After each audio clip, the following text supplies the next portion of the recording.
integrating the five dwelling.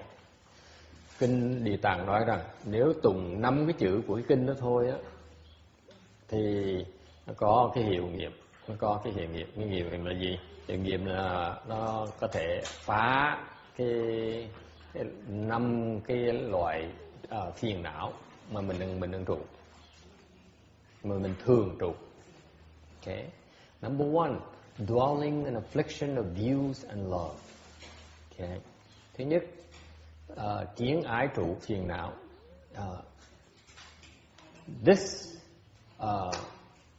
The nature of our existence is that we have lots of views, and therefore, because of love, because of views, the view give rise to love, because we are attached to what we see, what we view, and therefore,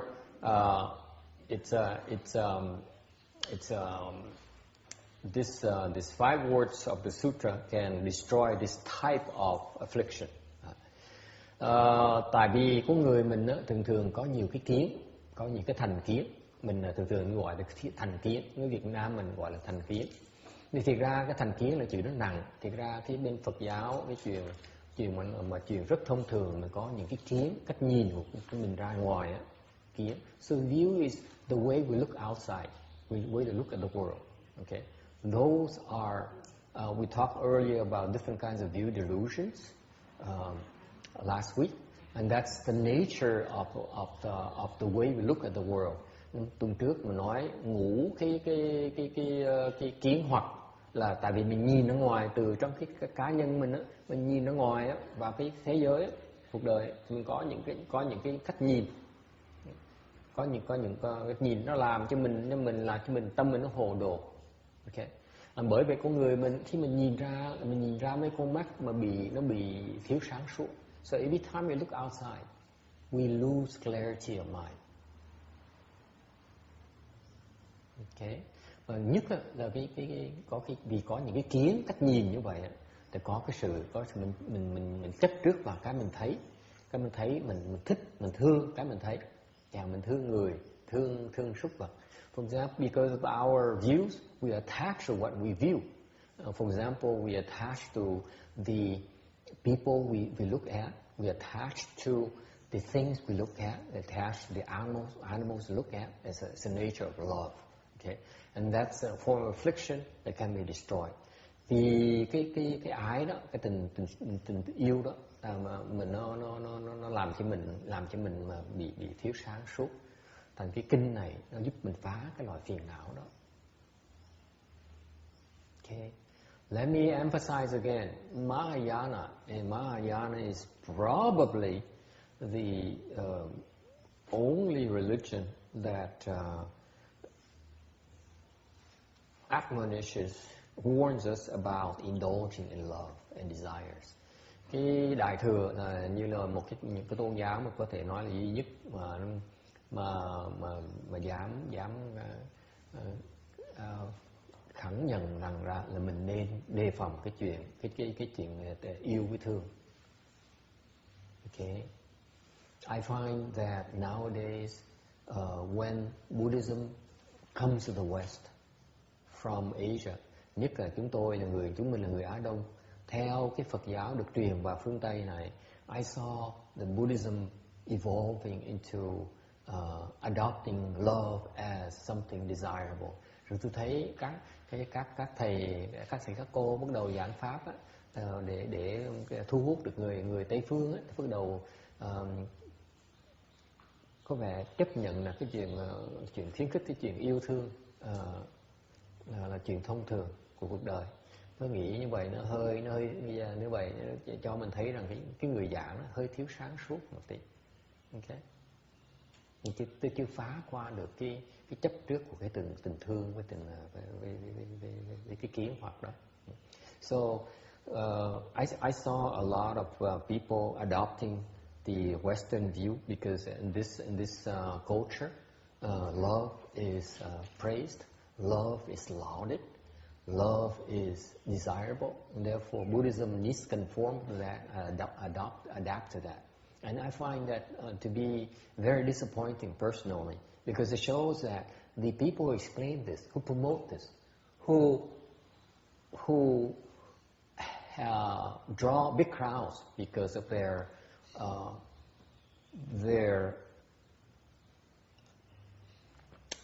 promotion of love, maybe on the surface they're helping Buddhism, but to me they're not, because they're speaking from confusion, they're speaking from their own view attachments and from their attachments of love. They have not arisen above that. Còn đối với tôi, cá nhân tôi, những cái người mà có sự thành công, không phải người Việt Nam không, mà người Tàu cũng vậy, tôi thấy cái đó nhiều lắm. Ta nói bàn tán những cái chuyện thương yêu, tình thương này nọ, thì họ có thể nhiều người thích tới nghe giảng, họ nghĩ cái đó là họ giúp cho Phật giáo Việt Nam. Đối với chúng tôi, đối với cá nhân tôi coi đó là chả có lợi cho Phật giáo hết, tại vì nó không hoàn toàn đúng với sự thật. Cái Phật giáo mình là cái Phật giáo, là cái giáo lý của sự thật. Mình có gì mình nói nấy, không cần phải nói quanh có con. Lần đầu người ta không thích, ta nghe ta không thích, để từ từ người ta thấy được cái sự thật, người ta sẽ trở lại với mình. So I'd rather speak the truth and stick to it, because that is most critical in our cultivation. Trong việc tu hành mình, quan trọng nhất là chịu nói với mình, phải chân chính với chính mình là cái đó quan trọng nhất. Chứ đừng nói vì cái chủ nghĩa mà nó là tại vì mình phải hoàng dương Phật pháp, thành là mình dùng cái phương tiện để mình nói tầm bậy tầm bạ để mà thu hút người ta tới nghe Phật giáo, thì tôi nghĩ cái nó hơi tầm bậy. Okay. Number 2, dwelling in affliction of desire and love. Okay. Now again, in our society, the realm where we are is a realm of desire realm. Cái chỗ mình ở gọi là cái dục giới. Okay. Ở đây á, là mình đeo đuổi cái dục vọng của mình. This is where we pursue our desire, and especially our love. Love is a form of a stronger form of desire. Cái tình yêu á, là một cái loại dục vọng mà nó nặng mà nó thâm sâu hơn. Okay. And it's amazingly people invariably, for the overwhelming majority of people, they fall deeply in love, and then they also quickly deeply fall out of love and fall deep into deep hate. Chuyện rất thông thường á, người ta khi tình yêu rất nồng nàn, rất say đắm, rồi cũng không bao lâu nữa thì bắt đầu hận thù cũng rất là căm hờn, nó rất nặng nề. Cái yêu với hận nó hình như nó đi đôi với nhau. Càng yêu chừng nào, càng yêu nặng chừng nào, càng yêu mà thấm thía chừng nào, thì cái sự hận thù nó càng nặng chừng đấy. I can speak from my own experience. I remember falling in love with my ex-wife and then falling into an experience deep hatred for her before we got divorced. Nên tôi không biết cái vì sao, nhưng tôi biết là cá nhân tôi đã từng thương yêu bà vợ cũ tôi, xong rồi thương dễ sợ, xong rồi trong thời gian rồi bỗng nhiên có sự hận thù, ghét dễ sợ, muốn lấy cái nhẫn đao nhẫn mà đi đốt, đánh cho nó nát luôn. I remember the hatred was so strong. I felt like taking the wedding band and breaking into pieces, crushing into pieces.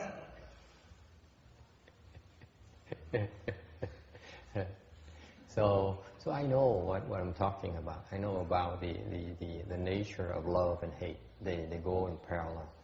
Tôi biết, cái cá nhân tôi biết rõ ràng là cái tình yêu và là cái hận thù nó đi song song với nhau. Okay, it's the nature of, it's our human nature. Okay, cái đó sự thật của cuộc đời của mình. Okay. Affliction of dwelling in form and love. Okay. Có một cái loại phiền não, sắc ái trụ phiền não. Mình thấy cái sắc mà mình mê cái sắc. Okay. You see form and you become so attached to form, you fall in love with the form. Okay, we're not simply talking about those sexy chicks.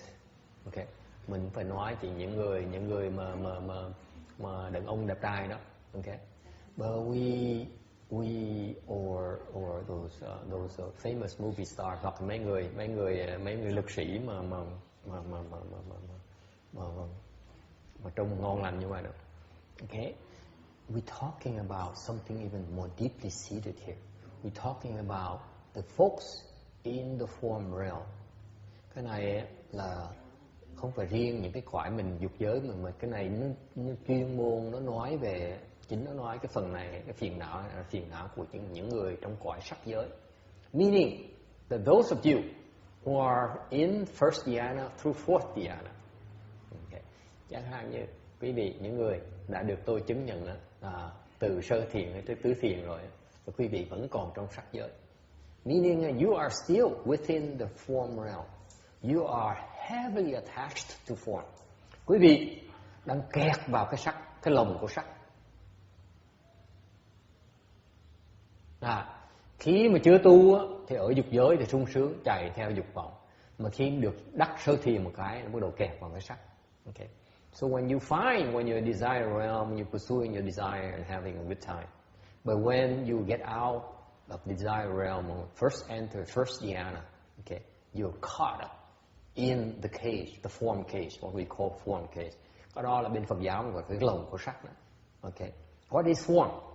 Sắc là cái gì? Anyone?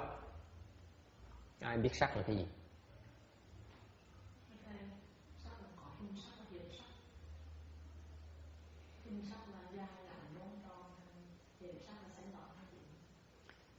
She says form has an appearance, okay, has a form, an appearance, and also has a manifestation. It can be seen, maybe in terms of colors. You can see the color red, blue, white, and so on. Okay? Anyone else? Có ai có ý kiến gì khác không? This is, you know, especially if you're still in desire realm, this you have to pay attention. Or those of you who need to teach students, you need to understand this. Okay? Cái này nó quan trọng tại quý vị, những người đang còn trong sắc giới đó, từ sơ thiền trước tứ thiền đó. Okay? Thì cái loại chấp trước rất là nặng. Okay? Thành phải chú ý tới cái này. Okay? Với những thầy, những cô đó mà đang cần hướng dẫn Phật tử đó, hay người học trò để tu luyện thiền đó, phải hiểu là người học trò đang kẹt chỗ nào. Okay? Nếu quý vị thấy được học trò đang ở trong sắc giới thì phải hiểu là họ đang kẹt ở trong những cái trạng thái này.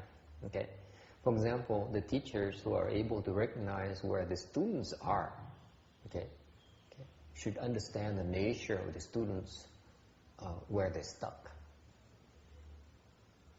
Okay, this is why when you teach, it's very important to be able to recognize where the students are. Bởi vì khi mình dạy thì mình phải có cái khả năng mình nhìn thấy được cái học trò mình ở cái trình độ nào, mình mới giúp học trò gỡ được. Đó cái bổn phận của người thiền, trí thức, người thầy.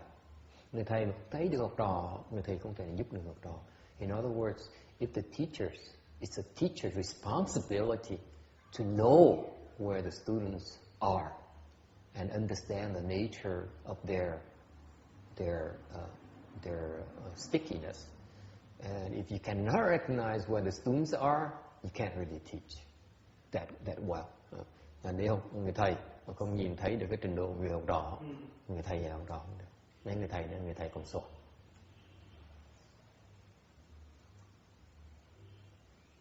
Okay. In other words, if you're looking for a teacher, you're moving to Texas pretty soon. I guess I can see it. I'm kidding. Not funny, is it? Big change in your life. I understand that. You know, when you look for a teacher, you know, the teacher, you know, people when they look for a teacher, they look for, you know, the big temples and the reputation and the number of sutras or number of books they offer.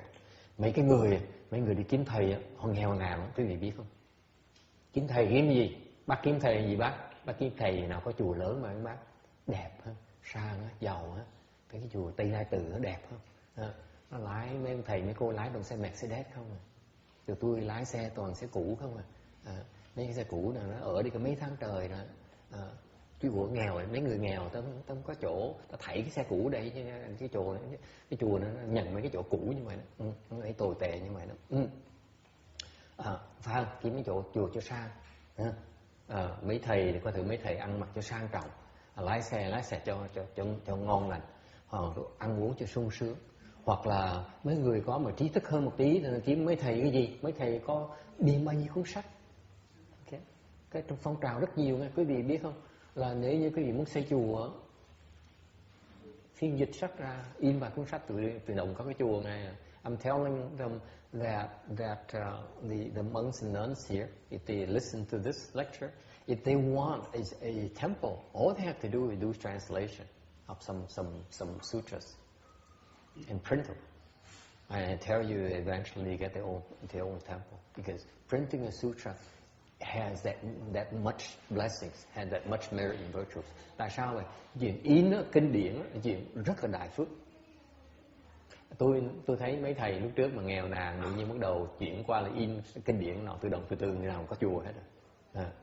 I was interested in this aspect because a few years ago I was very poor, and I said, "Gee, what are my options of rising above my constraints here?"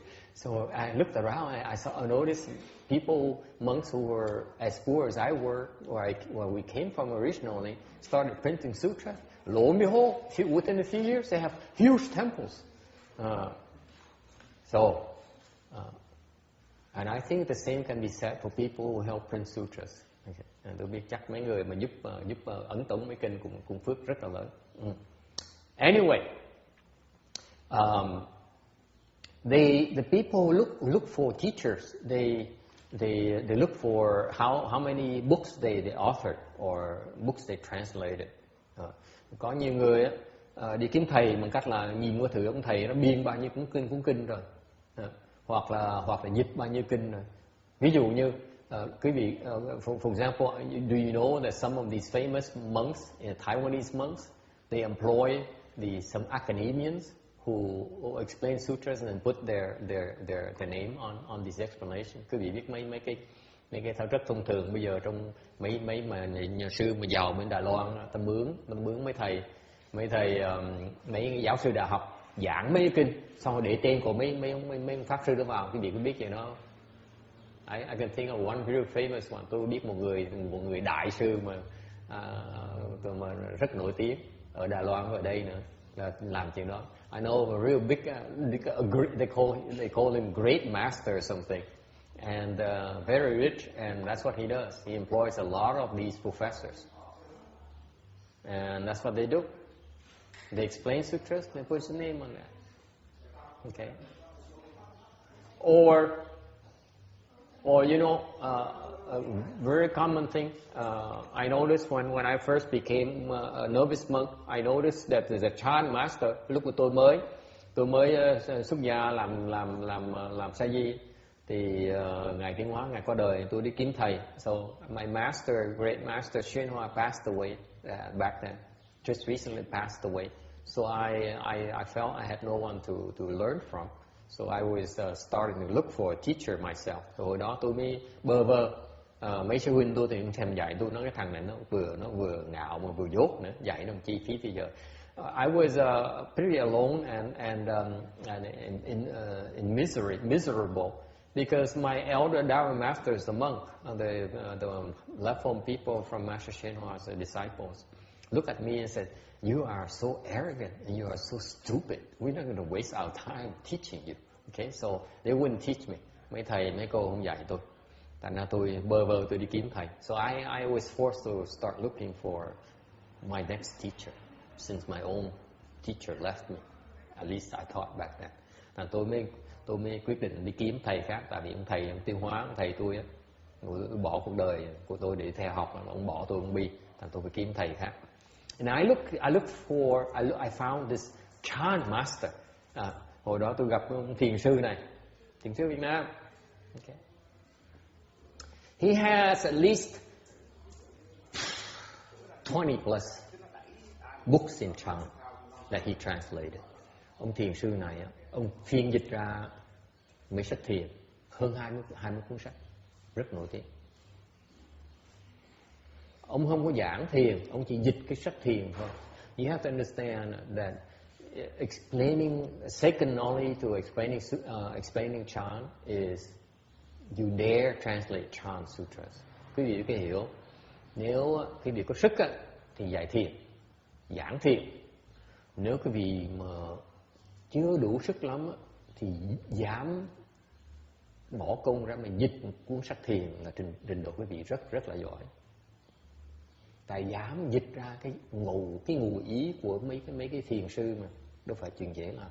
Because you have to realize that if you dare translate the explanations or the teachings of the chant master, that means you are able to understand a good portion of the teachings. It's pretty impressive.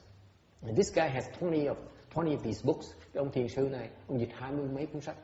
Toàn là mấy đại sư bên thiền, toàn thiền sư nổi tiếng bên Tàu của ông. They all came from the chant patriarchs, the Chinese chant patriarchs. This guy is a Chinese origin. Ông này ông gốc người Tàu. Okay, nói tiếng Việt. I was so impressed. Tôi nể ông dễ sợ. Tôi nói chắc ông này là ông thầy của tôi đây. And I said, I found my teacher. I found my chant teacher. Since my prior chant teacher left me. I found the next one. Tôi mừng dễ sợ. Okay. Tại vì gặp một người mà dám dịch ra 20 mấy cuốn sách về thiền luôn. So I was excited because I finally found someone who authored 20 different translated books in chant teachings. Pretty impressive. I read those translations, I couldn't understand a thing. Đọc đến 20 mấy cuốn sách đó, thỉnh hết. Đọc, không hiểu gì hết. Nên càng sợ hơn nữa. I was even more respectful. Okay. Of his level. Okay. And luckily somehow I never dropped everything that went over to him, because at that point in time he has a big temple and he was looking for recruits as well. Hồi đó cũng hên, tại vì không có bỏ Vạn Vật Thành ra đi mà qua cái chùa ông, tại ông có cái chùa cũng lớn lắm, cũng nổi tiếng dễ sợ.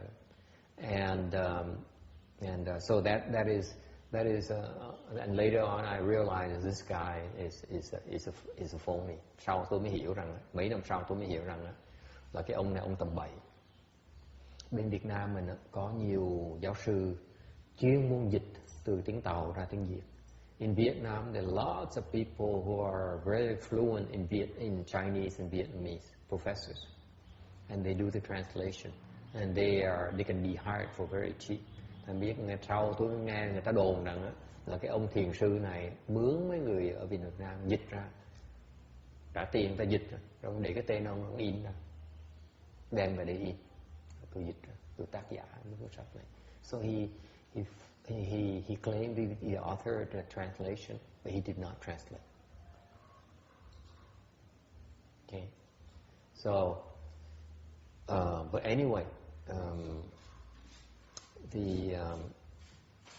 So people are attached to form, bởi cái người ta bị chấp cái tướng gì? Tôi nói tướng gì? So far people, what I just described to you, the attachment to the appearance of translation, the appearance of knowledge. Chấp vào cái tướng là mình có cái khả năng làm. Okay, là chấp tướng, nó gọi là cái sắc đó. Okay. Anyway, sắc là cái gì? Going back to the definition of form. What is form? Yes? What is form? You don't know? See, amazingly, không biết. Amazingly, I help people get out of the form realm, and I look back and you know what you just get, what you just managed to do? Get out of the form cage. It's pretty good. You know how you got out of the form cage?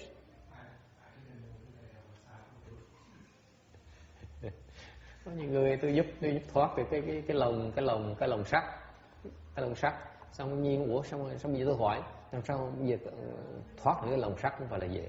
Okay. Lots of my pupils get into the formless realm. They made it out of form realm. But I never taught any of these things. Học trò tôi vào cái vô sắc giới nhiều lắm. rất là nhiều. Ok. Mà tôi trong quá khứ tôi chưa hỏi, tôi chắc chắn quý vị tôi hỏi bất cứ người nào hiểu tại sao mà thoát được. I can guarantee you if I ask any of them how they made it out of the form case, none of them understands. Okay. Không ai biết gì hết.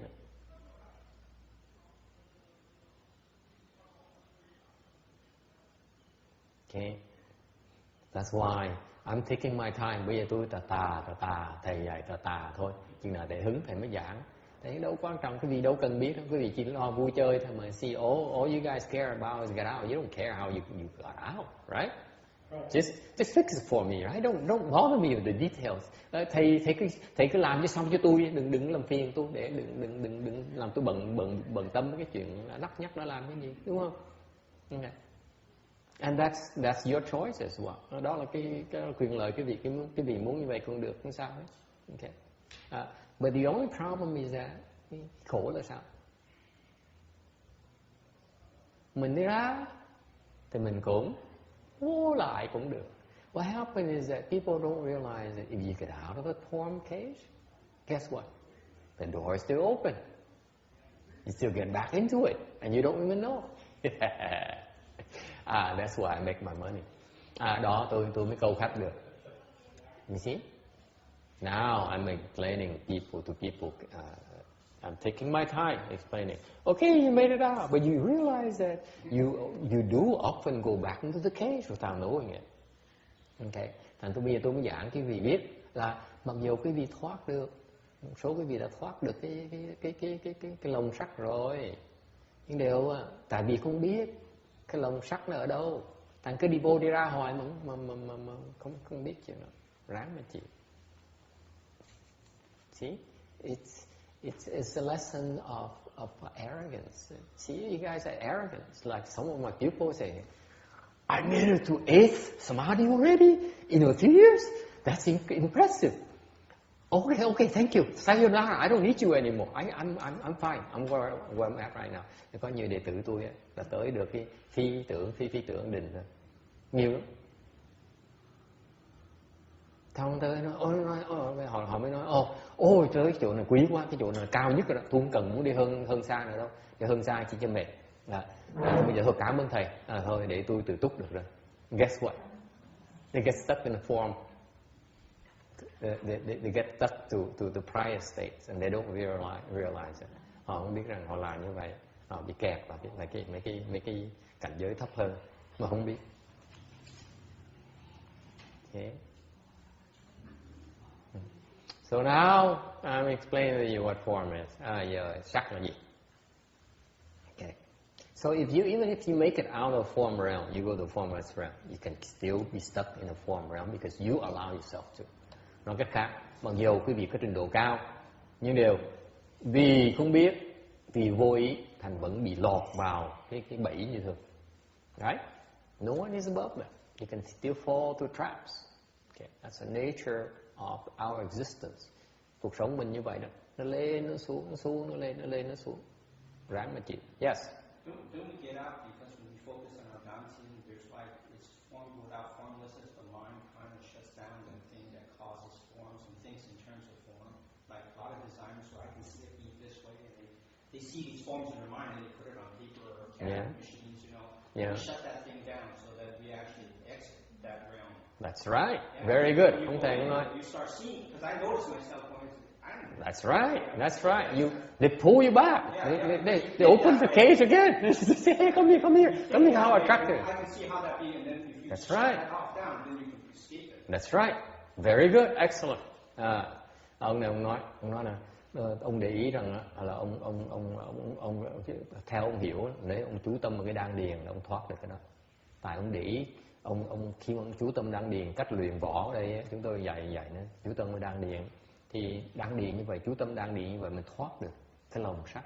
Rồi khi mình bắt đầu mình nhìn ở ngoài, bỗng nhiên bị cuốn vào lại, bị kéo vào lại. Thì người ta đang mở cái lồng ra để dụ mình vào.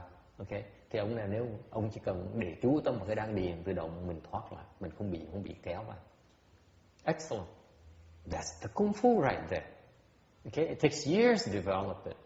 Okay. Cái này nó là công phu thiệt sự đó. Ông là lâu năm ông theo tụi tôi lâu năm ông mới thấy được cái đó. Okay. Tôi dạy cái gì để cách thoát thôi, không cần biết mình chỉ thoát thôi. Đừng bị nó kéo. Okay. That's what Kung Fu matters. You can talk about it. I can talk to you about form. I can explain form to you. But no one can teach you how to do it. Cái khác biệt ở chỗ đó là người ta có thể dạy cái gì là về cái sắc, có thể dạy cái gì về được cái giáo lý này, cái phương pháp này, cái phân biệt giữa những cái hiểu biết này, nhưng đều không ai dạy cái gì được cái phương pháp để mà thoát. Cái đó là có thầy mới dạy được thôi. So people can teach you about concepts, about theory, but you need a real teacher, real good known advisor to tell you how to do it. That's the nature of time. Cái đó là thiền đó. Không có phương pháp đó mà bị kẹt hoài. Biết là biết thôi chứ vẫn bị kẹt nữa. Without the methodology, you may know about it, nothing you can do about it. You're still stuck.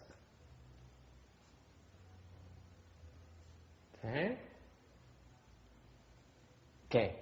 Very good. So what is form? Bây giờ sắc là gì? Okay. Form has a few attributes that were enumerated. Okay. Cái sắc nó có vài cái khía cạnh mà mới nói đó.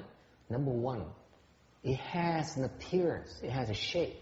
Có một cái hình tướng. Cái hình tướng, you attach to the appearance. Okay, the shape. So far so good. That's number one. Okay. Hình tướng. Okay. Number two. Thứ nhì là gì? Okay. It has a feel of solidity. Như có vẻ nó có cái chất, có thể chất của nó, cái gì nó có thật ở trong đó. Nó có vẻ có cái gì ở trong đó. For example, you look at a person as if it's the flesh, the bones, and so on. The appearance of substance, of solidity. Mình nhìn vào cái gì đó, mình thấy, chẳng hạn như mình nhìn một người á, mình thấy là người ta có cái, hình như có thịt này, có da này, có xương này, okay, có huyết này. Cái đó là có vẻ nó có thể chất nữa. Okay, cái đó nó có chất đặc ở trong. Cái sắc nó có chất đặc ở trong. Nó có cái thể chất ở trong. Okay. For example, how many of you like this statue? Những cái vị người nào thích cái hình cái tượng của ngài Di Đà Bồ Tát này? Ai thích cái đó? Raise your hand. Anyone like this statue? Right here. Huayto, yeah. Huayto Bodhisattva. Ai thích? Isn't it adorned? Okay. That's the nature of form right there. It has a shape, it has solidity. Sắc là như vậy đó. Nó có cái hình tướng và nó có cái thể chất ở trong. Mình thấy cái nó có gì ở trong đấy, chứ không phải là rỗng. It's not empty. It's substantial. Okay? One more thing. Cái phần thứ ba. Okay. Is that it obstructs. Thứ ba là gì? Nó cản trở, nó chướng ngại. For example, you cannot see behind the statue. Chẳng như một khi mà quý vị nhìn cái tượng này rồi thì không thể nhìn được tới phía sau được, bị che lấp, phía sau nó bị che lấp. Okay? That's the nature of form. Sắc là như vậy.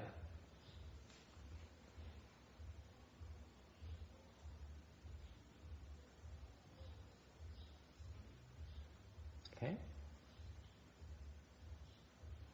Yeah. Thành ra quý vị, người nào mà bị chấp vào cái sắc là chấp vào ba cái khía cạnh đó.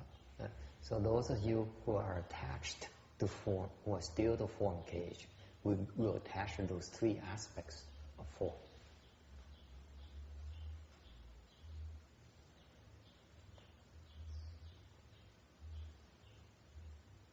Okay, we're not talking about you yet. We're talking about when you look outside. Chưa nói tới cái ngã quý vị nghe. Tôi chỉ nói là khi quý vị nhìn ra ngoài đó. Mình nhìn ra ngoài, mình chấp vào những cái sắc ở ngoài đó. You attach to external things, external things would form. That's the nature of your attachments. So when you sit there, ngồi mà thiền đó, and you pay attention to your đan điền, đang chú tâm cái đan điền, okay. And a false thought arises, một cái vọng tưởng nó nhảy lên. Okay. I will tell you that if those thought involves something that has a form, then you have an attachment to those forms. Still have a form attachment. Thì cái vọng tưởng nhảy lên mà nó có cái hình tướng của cái sắc á, thì mình còn kẹt, vẫn bị vẫn còn kẹt ở chỗ đó, chỗ kẹt của mình.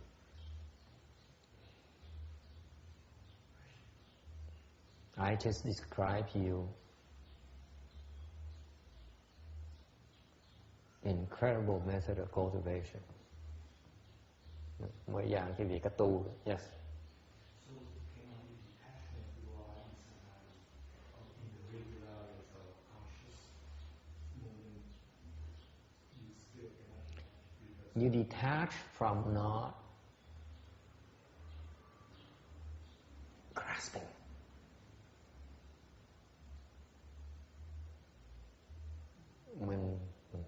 Mình thoát bằng cách nào? Mình thoát bằng cách mình không có chụp nữa. Nó tới mình không có chụp nữa. Nghe không Xuân? Nó tới, không được chụp. Chỉ nhìn nó thôi. All you do is look at it. You do not grasp it. You do not follow it. Đừng có chạy theo nó. Nghe không cô người? Không được chạy theo. Nó chạy nó nhảy lên cho nó nhảy lên. Nó đi ngang cho nó ngang. If they want, let's say, it's just like a person who flashes. Okay, flash, let him flash, and then it's going to disappear because someone will take care of it. Giống như bên Âu Châu, tôi có mấy cái trận bóng cầu, tôi có mấy người chuyên môn thảy áo quần nó chạy ngoặt đi. Họ thích làm mấy chuyện đó. Thì họ chạy một đó, tự động đó, kể cho nó chạy, thôi đừng chạy theo nó. Rồi có người sẽ chụp nó, núm cổ nó vứt nó ra ngoài. That's what happens. They get taken care of. Họ tự động sẽ được giải thoát. Mình không cần làm gì. You don't need to do anything. That's how you get out of it. Thoát bằng cách đó. Do you understand? Yeah, I do understand. Nghe có hiểu không? Nó chạy không được chạy theo. Nó lên, nó tới mình được chạy theo nó.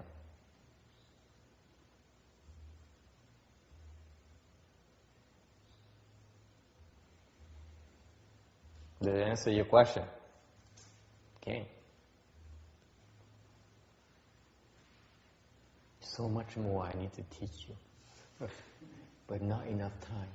Cần phải dạy quý vị nhiều quá mà không đủ thì giờ mà dạy.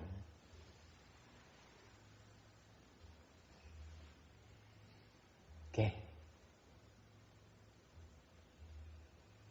So did you hear this kind of teaching anywhere at all, Randy? Okay.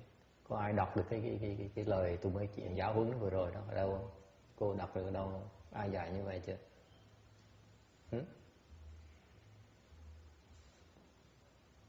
Có ai mọt sách?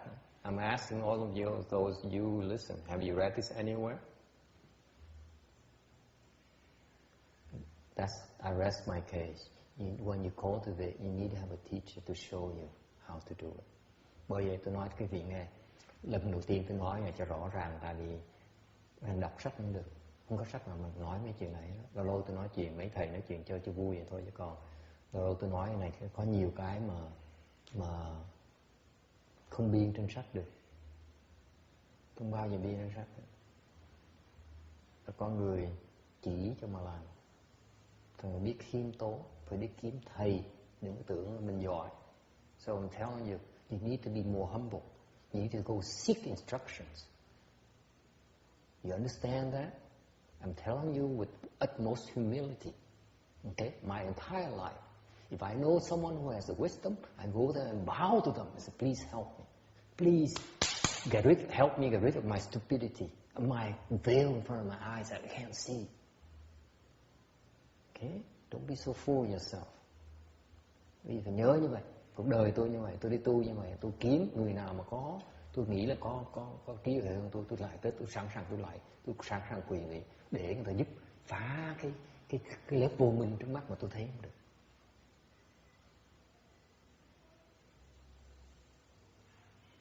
Don't think you can go to someone and say, hey, help me because I'm so hot, I'm so important.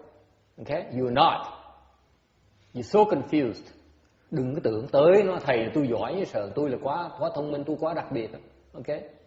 Nếu người thầy nào mà nhìn quý vị như vậy, người đó không phải là thầy quý vị. If any teacher who looks at you in that way does not deserve to be your teacher.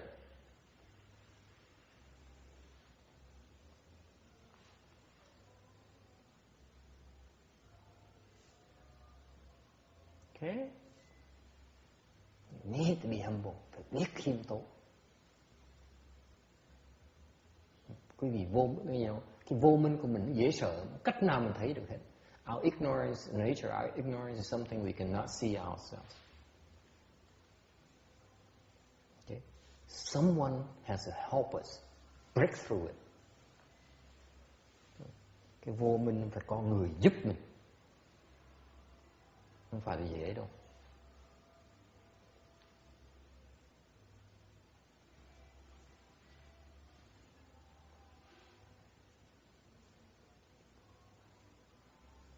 So this is why this kind of instruction is reserved for the extremely blessed, because most people who walk through the door there, walk through the temple door and say, look at me, this is how great I am. Here I am, teach me, help me, serve me. Isn't that the American way? This is what this country is built. You work all your life and amass a fortune, and now I'm here, I'm somebody. Here, you come me, here you monk, nun, come and serve me, serve my needs. Xứ này không phải như vậy sao? Mình làm việc cực khổ mà khi quý vị làm việc cực khổ, làm ra tiền, làm ra của cải, xong biết vào chùa nó bây giờ tôi là người thành công trong cái xã hội rồi. Bây giờ thầy với cô phục vụ cho tôi, giải quyết những nhu cầu của tôi. Okay. If any monk and nun agrees to do that, monk and nun cannot help you solve your ignorance.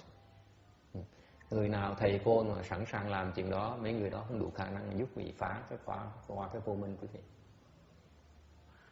It should be the other way, cái đó phải ngược lại. Okay, you have to ask for instruction.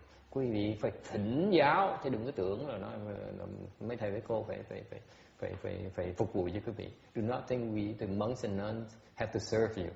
It doesn't work that way. Okay. Remember, the first thing we do as soon before we sit down this afternoon, what did we do? Request Dharma. Nhớ không? Trước khi mình bắt đầu chiều nay mình làm gì? Mình thỉnh pháp. Không thỉnh pháp cũng vậy.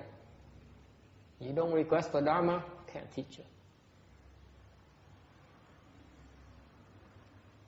Okay. Can't buy it. Mua không được.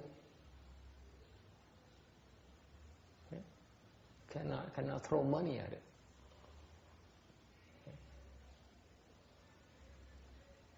All right. Any questions? Ai thắc mắc gì không?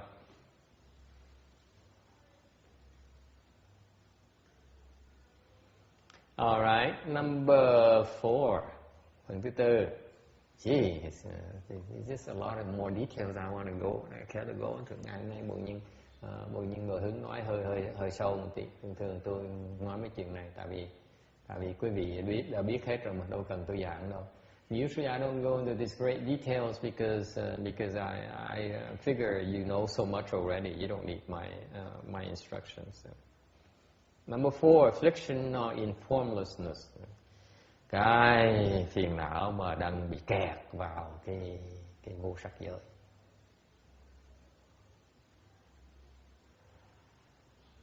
Okay.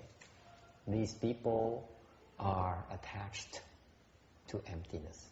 Mấy cái người này đang kẹt vào cái không. They see emptiness. They experience emptiness. Họ thấy được cái không. Họ thấy được cái không. Cái không nó hay, cái không nó tuyệt diệu. The emptiness is wonderful. And they are attached to it. Okay. Number 5.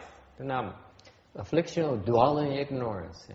Thứ năm là cái phiền não mà về cái vô minh, mà ở trong vô minh.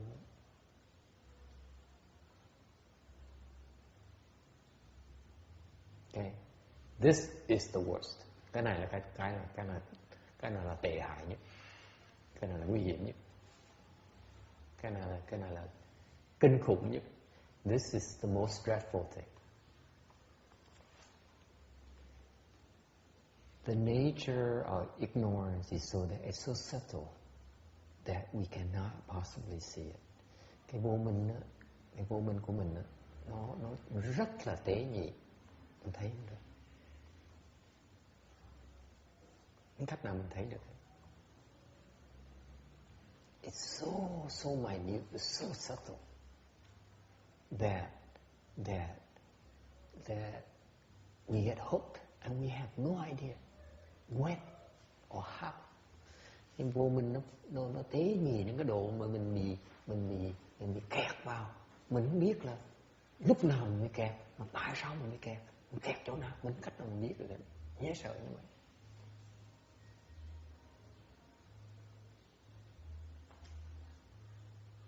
And this is where, whose problem is this? Cái này là cái vấn đề của ai đây? The Bodhisattva's problem. Quý Bồ Tát kẹt ở chỗ này, dễ sợ, kẹt dễ sợ. The nature of their ignorance is incredible. And that's why, folks, even if you are Bodhisattva, you still need to go and bow to some teacher and say, please help me overcome my ignorance. Thành quý vị có biết không? Những người Bồ Tát mà có trí huệ á, ta được dạy đàng hoàng á, vẫn cũng như vậy đó. Gặp người một cái là lạy xuống, là thầy dạy giùm con, giúp đỡ con phá cái vô minh của con. If they're taught properly, người Bồ Tát mà được dạy đàng hoàng sẽ biết làm như vậy. Đừng tưởng mình giỏi, Bồ Tát cũng bị vô minh. The point here is that even Bodhisattvas have so much ignorance that they cannot see it themselves. They still need help. Need the Buddha's help. Vẫn cần Phật giúp. Dễ sợ như vậy. Phật phải tới giúp. Buddha has to come and help them.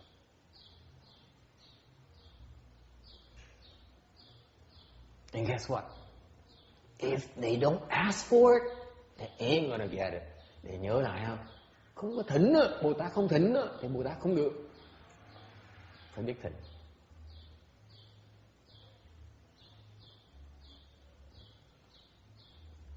Phiền mà ban ha, tu tưởng là tu mình niệm Phật không hả? Niệm Phật không cũng tới, ok, cũng tới. Nhưng điều để mình hiểu, mình nghe pháp, mình tới đó lẹ hết. Chứ không cần biết gì hết. Cứ chú tâm vào cái đăng điền là nó sẽ tới đó. All you need to do is you concentrate in your navel and you get there. The point here is that I explain all the Dharma here to help you recognize it and get there quicker. Lý do mà học trò tôi tiến bộ là tại vì họ thấy cái cảnh giới đó, họ biết cái phương pháp là tới lẹ hơn. Còn nếu không biết gì hết đó mà đủ phước tự động niệm tự động sẽ tới. Hơi chậm thôi. Có chừng vài chục triệu kiếp nữa thì sẽ tới. I'm saying that if you don't have a good known advisor and you just concentrate on reciting Buddha's name, you get there too. You know, it's a matter of time. You get there in 20,000 ayutas of kalpas, then you get there too. So, why? Tại sao như vậy? I'm telling you the plain truth, like that Catholic magazine that keeps on coming. That is, if you don't get instruction, you don't get help. It takes you longer because during those long time span there, you accrue blessings. Okay. Nếu như không có thầy á, thì mình phải tu lâu hơn. Tại sao? Trong thời gian tu mình như vậy, mình làm gì? Mình tích tụ cái phước của mình. Đời kiếp mình tích tụ phước khi nào đủ phước rồi, tự nhiên mình sẽ phá được. So when you accrue enough blessings, you break through. Is it clear? Nghe có rõ không? Okay. Whereas ngược lại, okay, you come to our temple, quý vị tới chùa này, tôi nói là gì? Tôi nói làm gì? So what do we say? Say work. Yeah. Create merit and virtues. Tới chùa này chúng tôi nói sao? Chủ trương chúng tôi là làm việc đi, lập công đức đi. Okay. That's all we do. Okay. Lập công đức để làm gì? Đó. Có công đức đó, thì giúp phá nó còn lẹ hơn tí. When you have enough blessings, then you break through a lot quicker with the instructions. Okay. Có công đức mà nghe một cái hiểu là biết làm ngay lập tức. Còn whereas if you receive instruction without blessing, ngược lại, nếu quý vị được cái sự chỉ dẫn nhưng không có công đức thì làm cái gì? Chuyện gì xảy ra? Nghe lỗ tai này nó ra lỗ tai kia ngay lập tức, không có hấp thụ được. If you have no blessings, okay, you hear in one ear, goes out the other immediately. Can't retain it.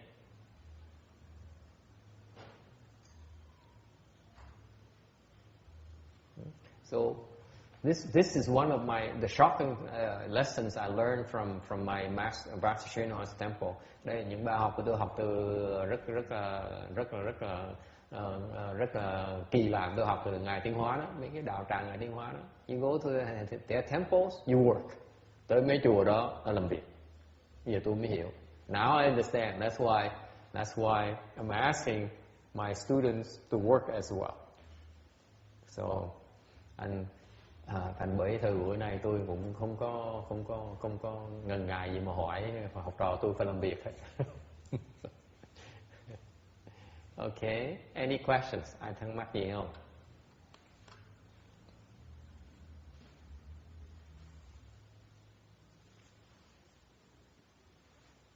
Okay, 790. Okay.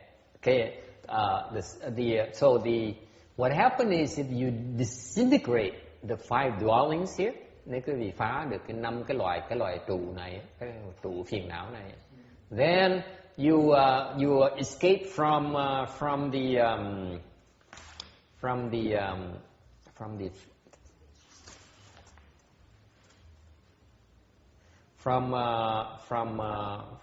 5 paths, là thoát được phá được 5 cái trụ này á, ngũ trụ phiền não này thì thoát được ngũ đạo. Okay, easy, right? No problem. Now that's one way for you to escape the reincarnation, thoát cái vòng luân hồi cách này đó. Questions? Ai thắc mắc gì không?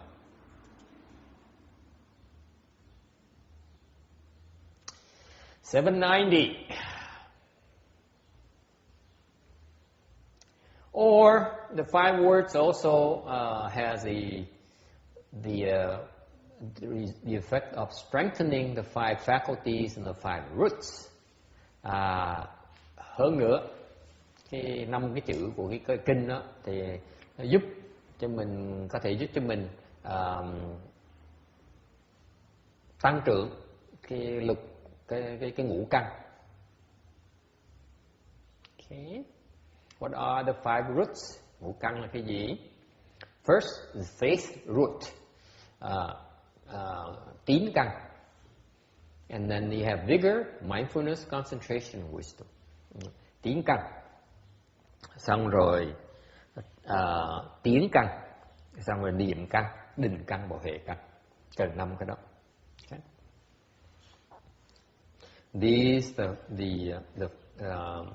These 5 roots then develop into the 5 powers. So the faith power, vigor power, mindfulness power, concentration power, and wisdom power.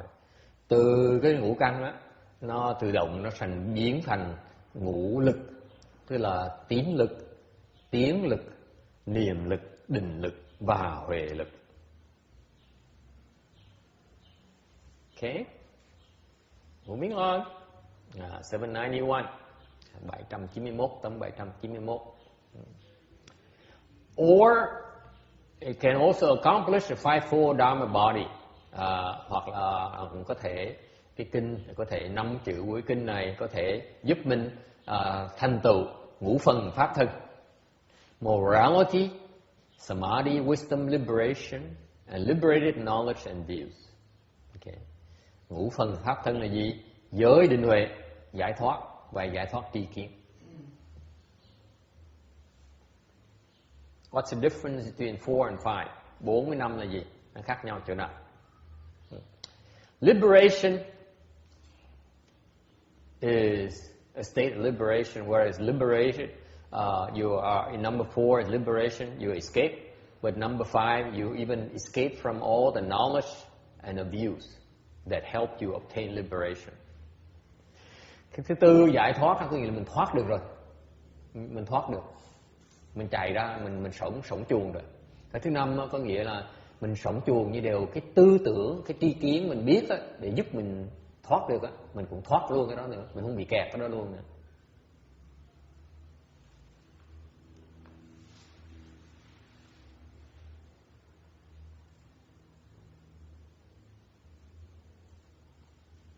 For example, you may enjoy the concept of Buddhism, okay, and with whatever concept you learn might help you attain liberation. But your liberation, your initial liberation, is based on your understanding of these concepts, these principles. Okay. Next level of liberation, a higher level, you're not free from that knowledge. Phải hiểu rằng cái việc học để học cái pháp lý, giáo lý, giúp vị được đắc được cái sự giải thoát, như đắc được tới A La Hán quả. Nhưng đều cái A La Hán quả đó, cái sự giải thoát đó, nó vừa trong những cái giáo lý mà quý vị hiểu được. Thành trong cái giải thoát đó nó bị kẹt trong những cái giáo lý đó, và còn chấp được cái giáo lý mới thoát được. So what happens is that when you obtain a liberation, it's based on these knowledge and views. Okay, next level, you throw away even those knowledge and views to obtain the next level of liberation from knowledge and views.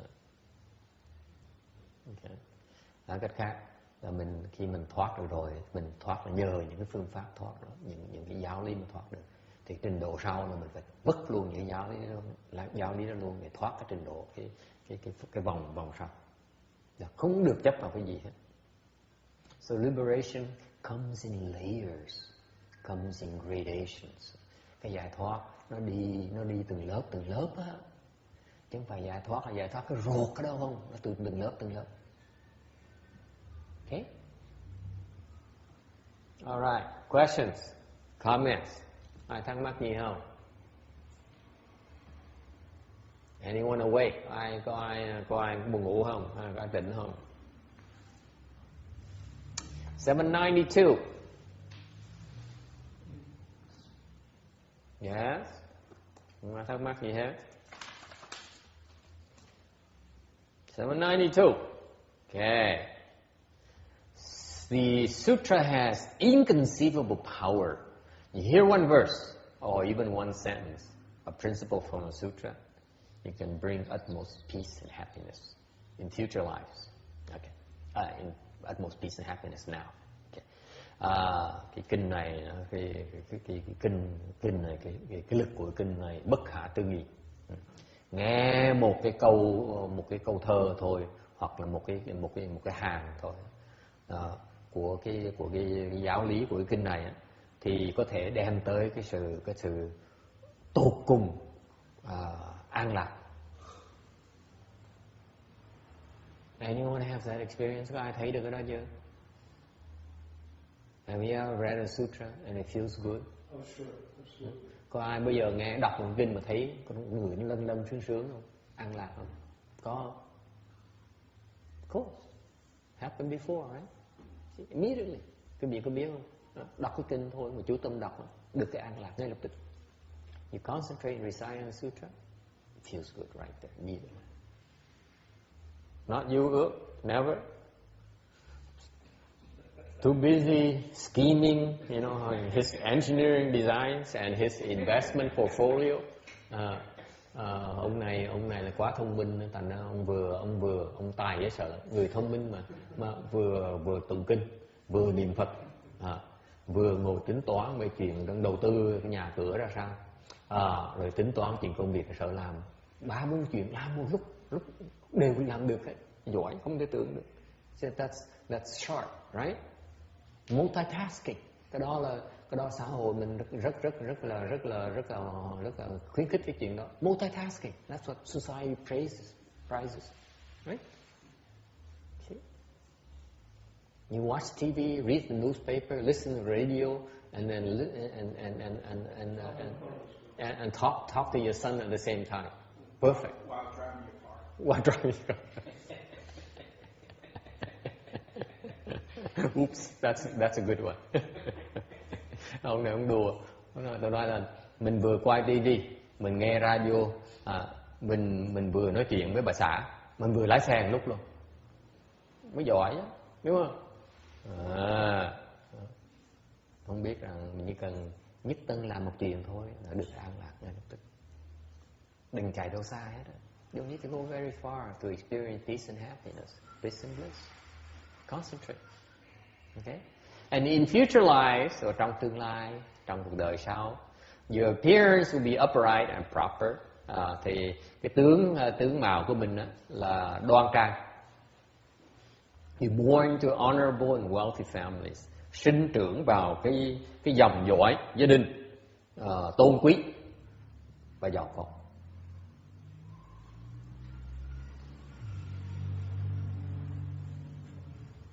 Okay.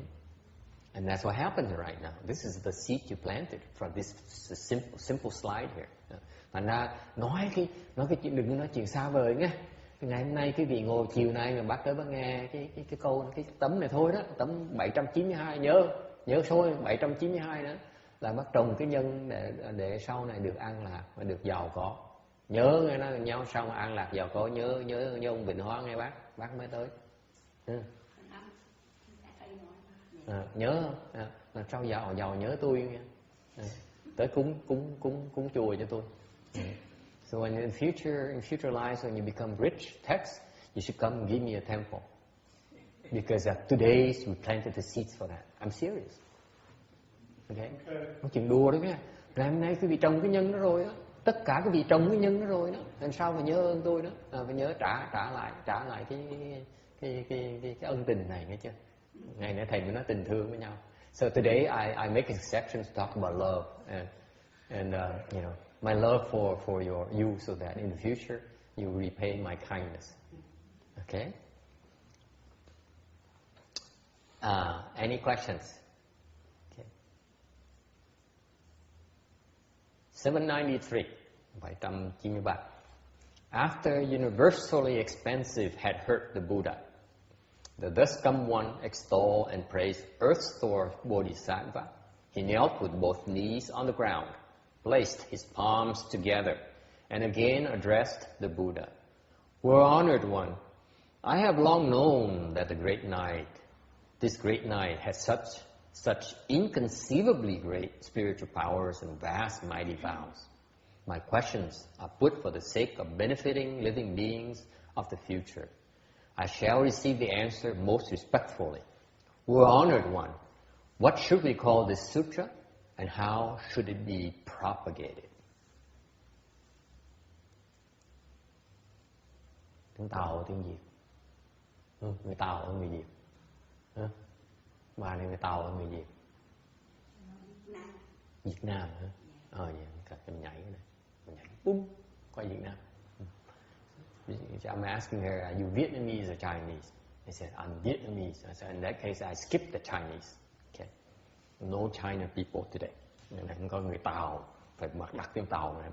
Lúc ấy Phổ Quảng Bồ Tát nghe Đức Phật Như Lai xưng dương và tán thán Địa Tạng Bồ Tát rồi quy xuống chắp tay mà thưa: Bạch Đức Thế Tôn, từ lâu rồi con đã biết vị đại sĩ này có bất hạn tư nghị thần lực và đại thể nguyện lực như thế. Nhưng vì muốn vị lai chúng sanh biết những ích lợi mà đã thỉnh vấn Như Lai, con xin cung kính tiếp nhận những lời Đức Thế Tôn huấn dụ. Bạch Đức Thế Tôn, kinh này gọi là gì và dạy chúng con truyền bá như thế nào? Okay. Kneeling, quỳ xuống. Okay. Hủ quậy, cái hồ quỳ. This is a Theravadan tradition. Cái hồ quỳ là mình quỳ, mình để một quỳ ngồi xuống, xong ngồi một cái chân để xuống, xong ngồi trên cái chân đó.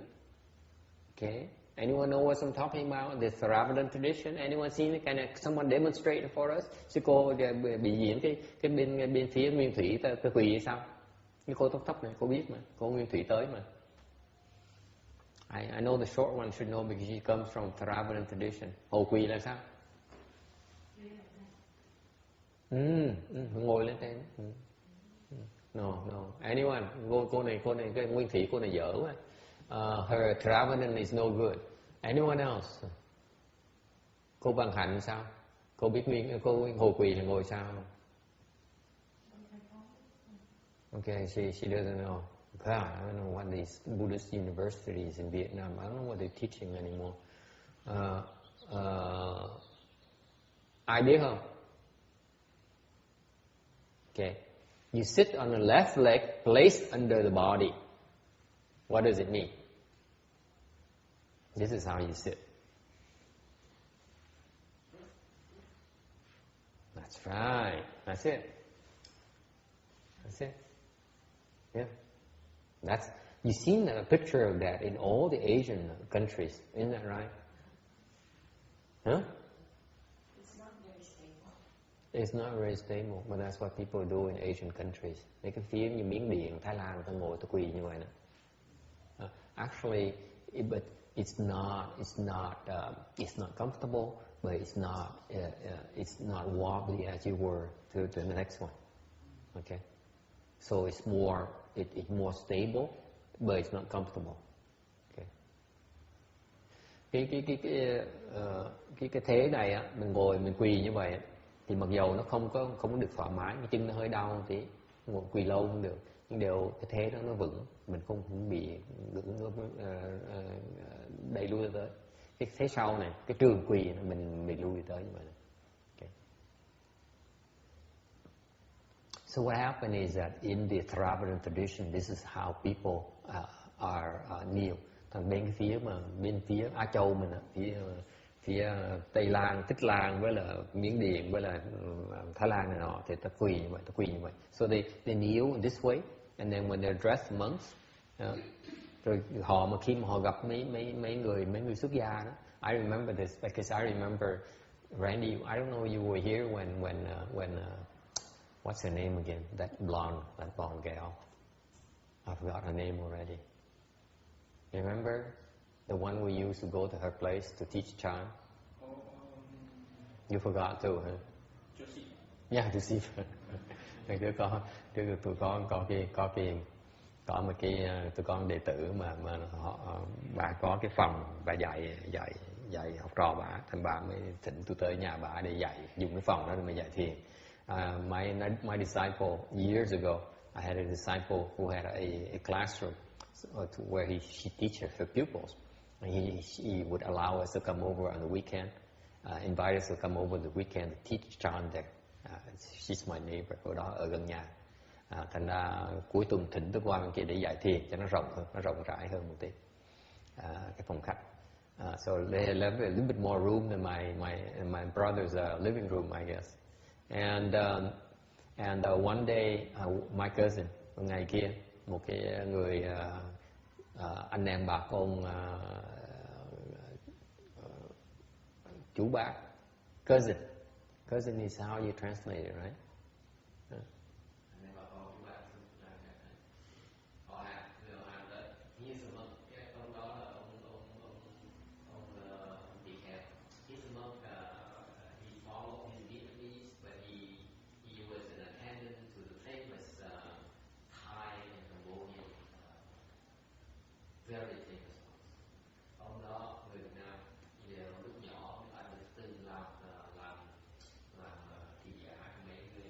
Bưng bát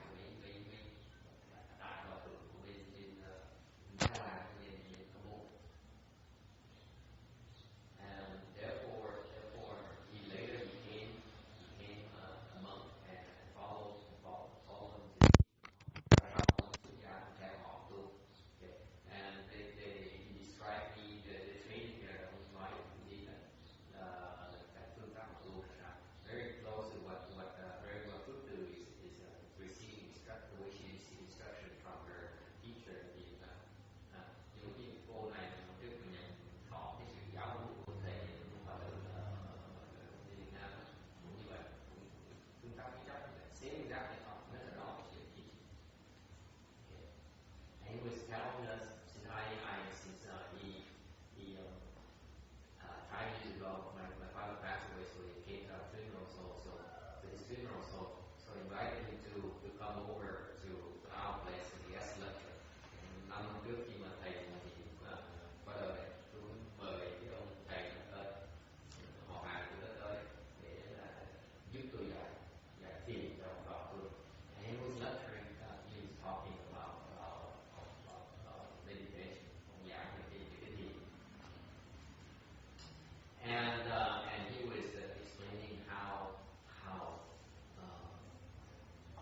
people in Asia show veneration.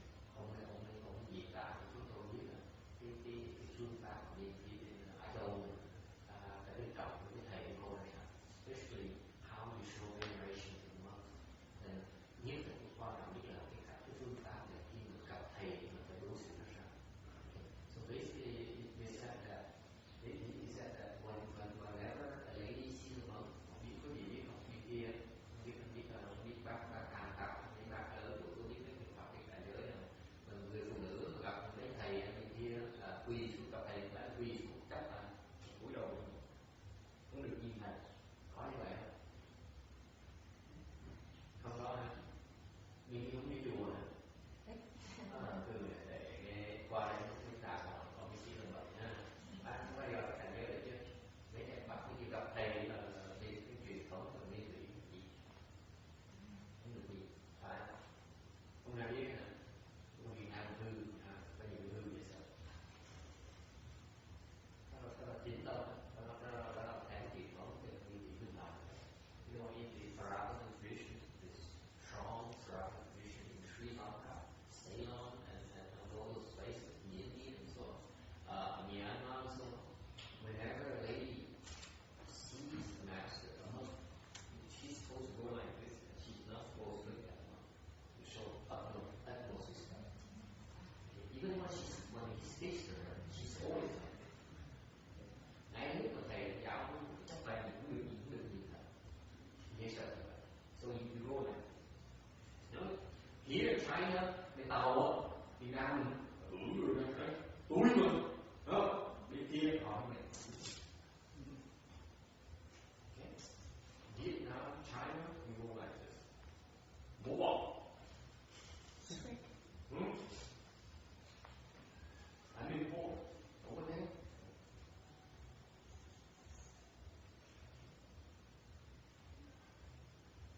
Well, unfortunately, that's the proper way to show respect, but unfortunately, the instructions don't help them pay the pressure. Cái đó là cái pháp rất là để khổ, cái pháp mà được chúng ta không biết học được giải thoát, đáng tiếc pháp rất là cái tâm nó vô tín như vậy. Người thầy phải bắt buộc như vậy. You know the meaning of that, text. It's kind of weird for you Westerners to hear about this custom, especially to see your face, making faces the entire afternoon. Và khi đó cái học trò tôi để từ tôi nghe cái thầy diễn tả cái chuyện mà họ cư xử để có cư xử với Phật tử đàn bà như vậy, cái mặt bà này nhắm cái gì mà nhiều và tội dễ sợ, bài khéo dễ sợ, học trò tôi rất là khéo, lớn tuổi mà khéo dễ sợ, xinh. Mà nghe cái chuyện đó họ mình họ có là gì? So Shiva is very, very good with people. And she couldn't take it. These guys are too much. I mean, we're waiting in the street women. I'm glad we're not this in the US. There's no way I can learn Buddhism in Ceylon or in Thailand. Tâm nó nói mấy người xứ Mỹ mà dám qua đây họ biết một tu xứ mà những vị ở bên Thái Lan, bên kia là cách nào cũng bị theo tu cái tuổi Phật giáo này nó đối xử với ta nó tô tệ nó ai học được. You guys don't realize the beauty is it. If you show so much respect for this, guess what we have? The monk is obliged to give you his best.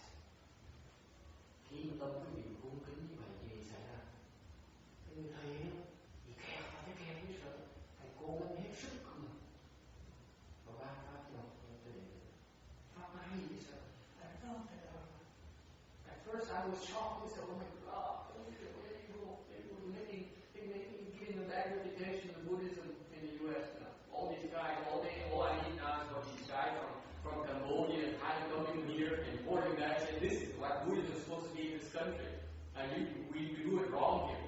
I said, oh my God, I was embarrassed myself, frankly. At first. I'm not surprised. That doesn't wash one little bit without mistakes.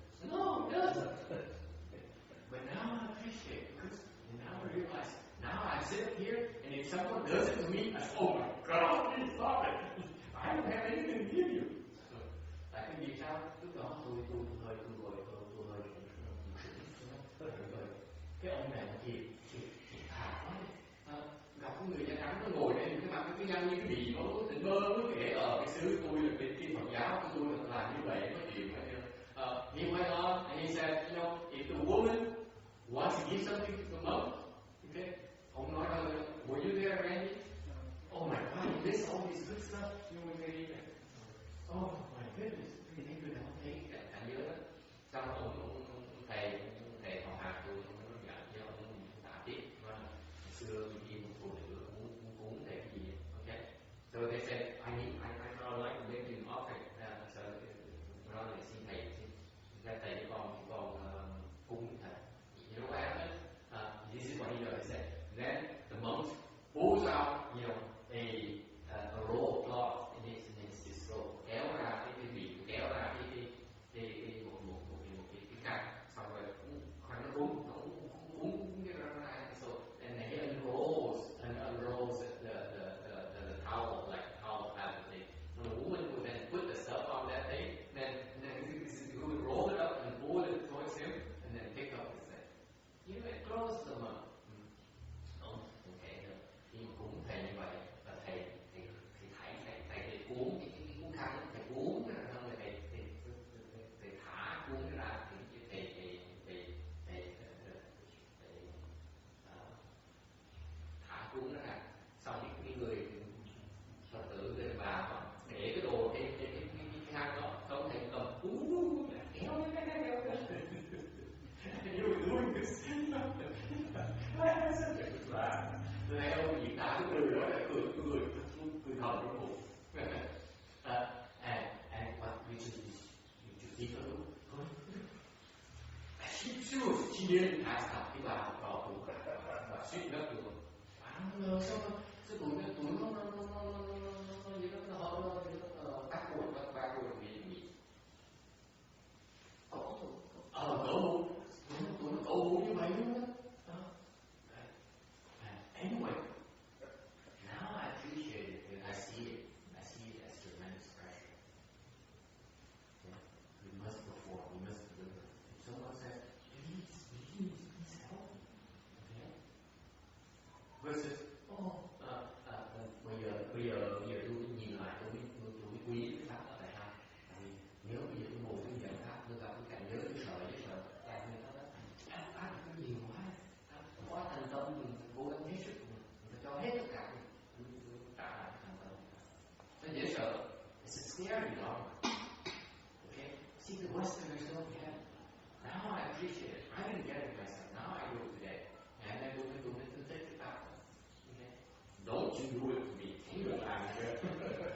Tôi đi dạy để đi làm gì. Không được làm. It's a scary dogma. Không sợ. Cái đó tôi sợ. And this is why I'm not going anywhere in East Asia on Sri Lanka, Thailand, those places. Tôi đại thường ở đại thường nó đi đến Thái Lan như vậy. Yes? Any questions?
someone's life in that casual manner, how much is that person's life worth?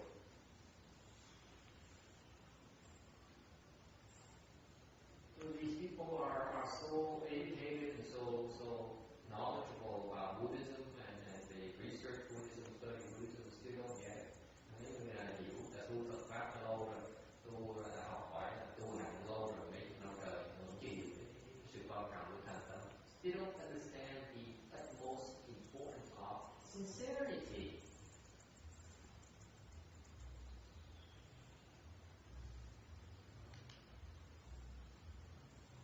Okay, now, yes. That is such a huge problem with Americans. It's unbelievable. When you saw my two friends the other day, they don't have a clue about being sincere enough to ask for something else. Well, that's how I used to be too. I'm glad I'm repaying my debts to society. Ông nói là cái tuổi xã hội nghĩ đến như vậy, nó hiểu cái nhà hai bạn làm trước, ông từ trước tới đây, hai người bạn gia tăng tới đây, ông họ thiếu cái sự tôn kính, họ thiếu cái sự hiểu biết. Rồi tôi cười nó này, lúc trước mà tôi gặp ông thầy tôi thái độ tôi cũng vậy, tôi trả lại cái nghiệp của tôi thôi. Thiệt á, tôi nhìn cái đó cái nghiệp tôi trả, tôi mừng dễ sợ. I was so happy. That's how I treated my teachers. I'm so poor, I know so much. You need to convince me that I should buy into your principles. Cái thái độ lúc trước dùng cái cách lúc trước giả đặt là cái gì cũng được. Tôi là rất thông minh, tôi là giỏi. Thầy đi thuyết phục tôi phải tin thầy vậy là cái chuyện mà dễ dàng thôi. Thì có gì bây giờ không? Qua đây thì có gì nhắn để tin thầy. What do you have for me to trust you, to believe you? Of course. Now I'm undergoing retribution. Thì tôi trả cái gì?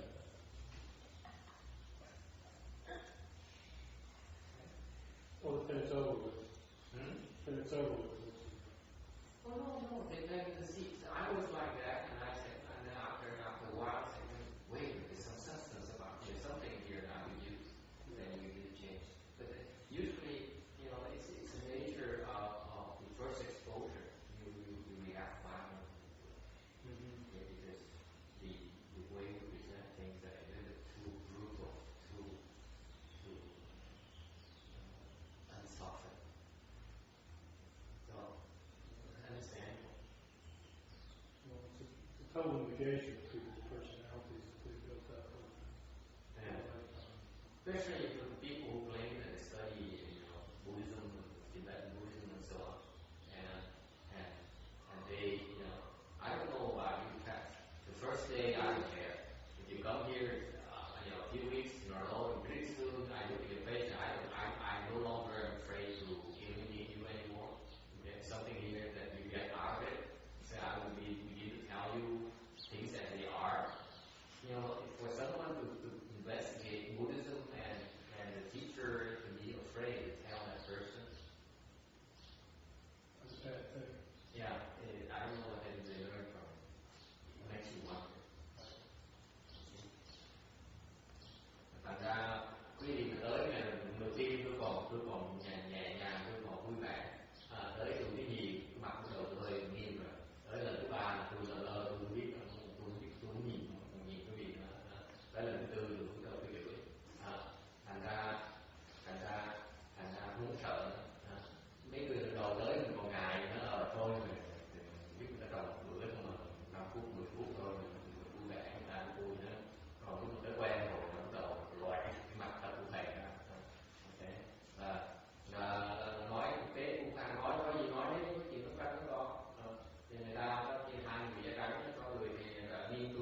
is also called Earth Store Sutra, and it is called Sutra of the Power of Earth Store Sutra. Because this Bodhisattva has made such great vow over so many eons to benefit living beings, you should all propagate the sutra in accord with his vows. After universally expansive purpose, he placed his arms together respectfully, made obeisance, and withdrew. Phật bảo phổ quán kinh này có ba danh hiệu, một tên là Địa Tạng Bổn Nguyện, cũng gọi là Địa Tạng Bổn Thành, lại có thể gọi là Địa Tạng Bổn Thể Lực Kinh. Điều căn cứ vào một pháp này đã từ bao kiếp lâu xa phát đại trọng nguyện mà lợi ích chúng sanh. Vì vậy các ngươi hãy để theo nguyện mà truyền pháp. Phổ quán nghe Đức Thế Tôn huấn dụ, chắp tay cung kính làm lễ mà vui về độ của mình. Three names given to the sutra to stress the importance of this bodhisattva's conduct. He made and practiced great vows, and would go to extreme to benefit others, or not harm anyone. Ba cái danh hiệu được cho cái kinh này để cho nhấn mạnh cái sự quan trọng của cái người Bồ Tát này, cái hạnh của người Bồ Tát này, tại Địa Tạng Bồ Tát đã lập những cái thệ nguyện và tu hành những cái đại nguyện đó, và tu hành rất rút ra, rất là khổ nhọc để mà hết sức mình tận lực giúp chúng sanh, hoặc là không hại một sự đau khổ của thứ hại. The sutra should be propagated and spread throughout the world in accordance with such vows and practices. Cái kinh này nên được truyền bá lưu thông trong phải khắp thế giới theo cái nguyện và những cái hạnh. Okay, the vow is in general is what the mind wishes. Nguyện là cái tâm, cái gì mà tâm muốn. Any questions?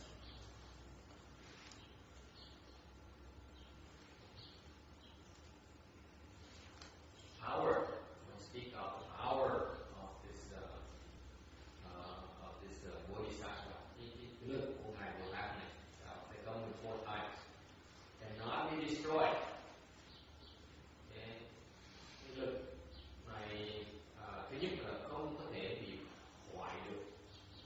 Because since this bodhisattva made a resolve until now, this intention cannot be destroyed.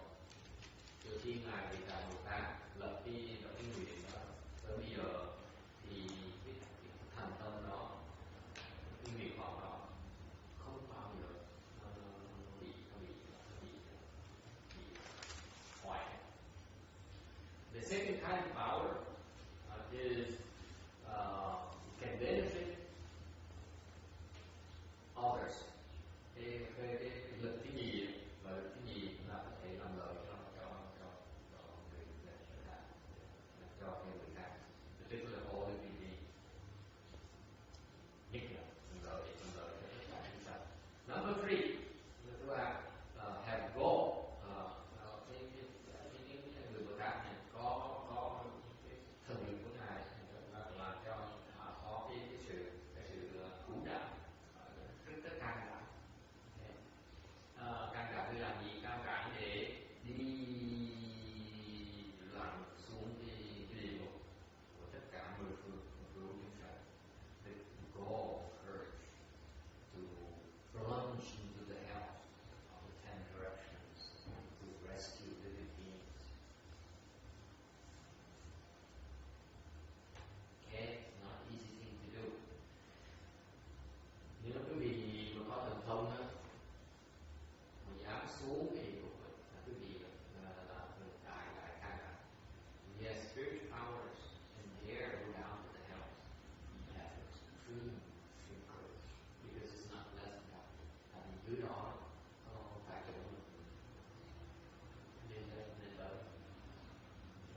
particular, it points out that the surviving relative or friend, when they try to help the dead, nhất là cái phần phận này nói thì cho mình thấy rằng khi những người còn sống đó, người thân thuộc hay là bạn bè bà con đó muốn giúp cái người mới chết đó, người chết đó, và muốn bố thí, and by making an offering, when you make an offering to the circle jewel,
externalist path, they get calm, they don't realize it.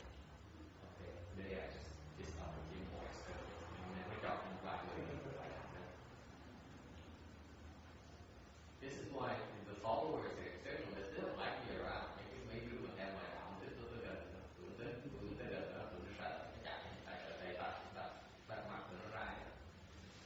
They don't like me be near them, near this followers. They're afraid that I reveal their secrets, their trade secrets. Why not? I give away Buddhist trade secrets for free. Why don't give them theirs away for free as well?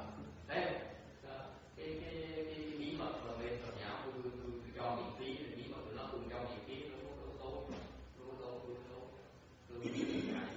Yes. So the Ouija board is guided by ghosts? Yes, absolutely. I swear. It's just a ghost. And he reads the mind. He said, okay, does he love me? Yes, because you are to love me. Are you sure? Does he really love me? Of course. Yes. Because he needs it from you. That's what happened to me. She never loved me. I know. She hated me. But I was hoping she loved me.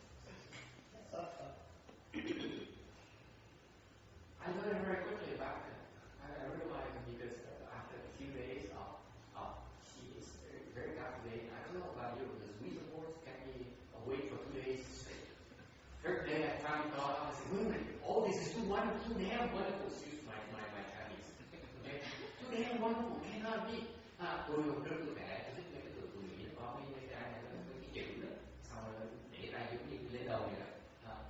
Cái ván người Nam có cái ván hòn gì để tay xong cho nó chạy rồi nó chạy. Mỹ nó có những cái ván đó, cũng cần lấy ván hòn nha. Ra cái mua khoảng những 10 đồng là mua cái này không? Để nó làm mà vừa mà dễ là hỏi nó ra luôn nó không khóc. Hỏi gì nó lên. Amazing. Mà tôi đúng dễ sợ, cái việc sao có biết đó không? Mấy người Việt Nam biết không? Không phải lấy đầu nha, Mỹ nó có. Quên cơ. Cơ đó. Vâng, Việt Nam tôi học cơ là bán gì chỗ nào tiếng người ta qua cái đại gì. See, in Vietnam they have a tradition where they get the piece of the coffin of the deceased. Then it's very effective, efficacious. You can get all the answers that you want. See, in the U.S. we are a lot more modern. We use a piece of plastic. Okay? Bên Mỹ là con nước nhiều. Ai mà cái đào mã nó cắt cái đá không tài nó gì nữa. Như đây ta làm nó nhựa thôi. Mà nó cắt cái nhựa phong như cái đầu Việt Nam mình. Đó là một nước đến cách đây 3-4 năm trước, 40 years ago, I was exposed to Ouija board because my friend, God save her soul, incredible woman, so smart and everything, and she's a really believer. Bà tôi là cái đồng chí. My last name she's into it, and she's a smart woman. Makes a lot of money. She's hearing to this Ouija board. Bà tin chuyện đó, bà cho con giới thiệu nó là tu chức là 2 đêm đầu nó ngủ nhé, ngồi trong là ngồi 2 ngày trước ngồi trong là có gì trong là nó đúng không? All the answers begin for 2 days night straight. Wonderful, profound, true. Để mà tôi cũng động suy nghĩ, có chuyện gì lạ xong cái gì mình biết nó cũng biết hết, cái gì mình cái đầu mình hỏi này, cái cô đó mà mình thầy coi tôi bảo cô đẹp, tôi thích cô đó, cô có thương tôi, thương nhá.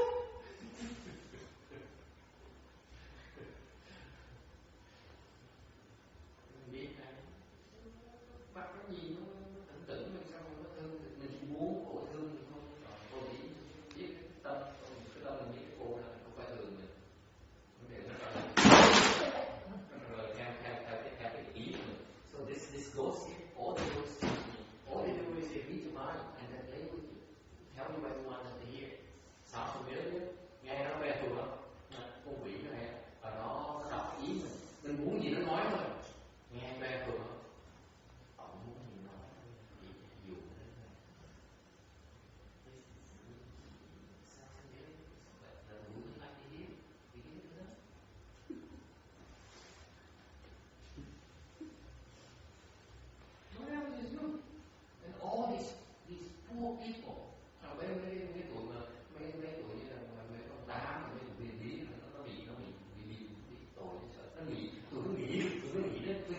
hơn người ta.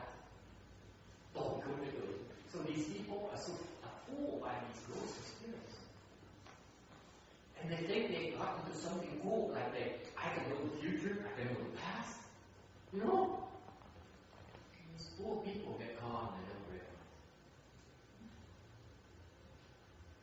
Anyway.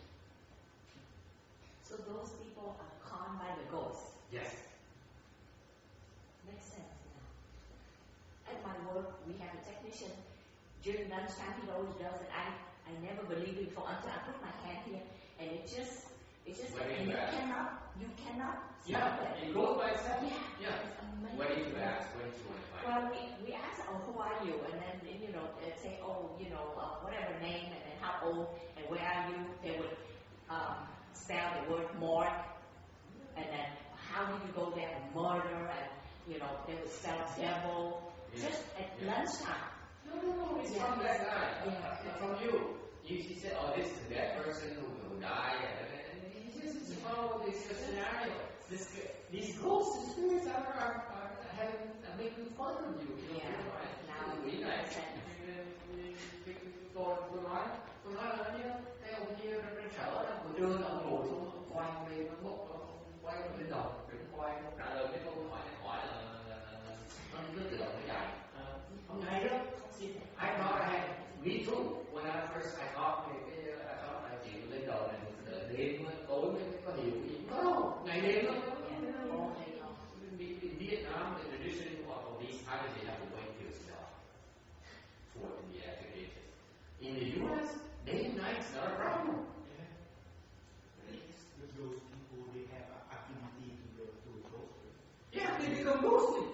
I saw. It's so funny you said that. Ông nói là biết ông kinh nghiệm ông phải không? Ông nói là những người có duyên với quỷ. You know what? I know my brother's girlfriend back then. Hồi trước ông bồ của thằng em tôi, hồi đó em tôi học đại học,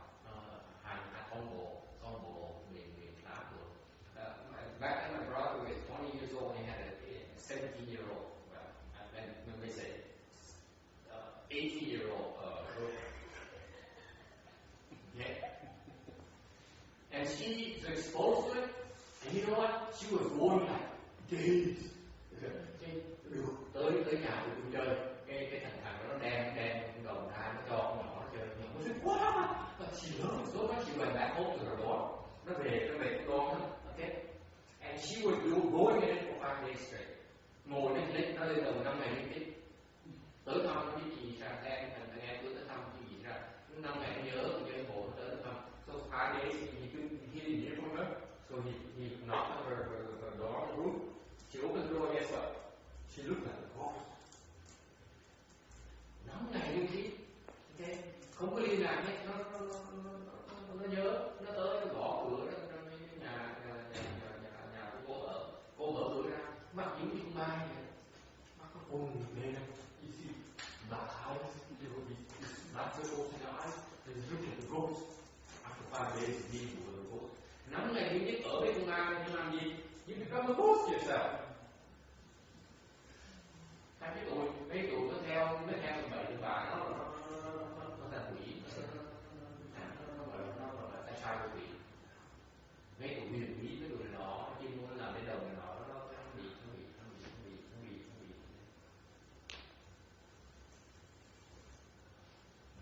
So these people who deal with these people, okay. No, I think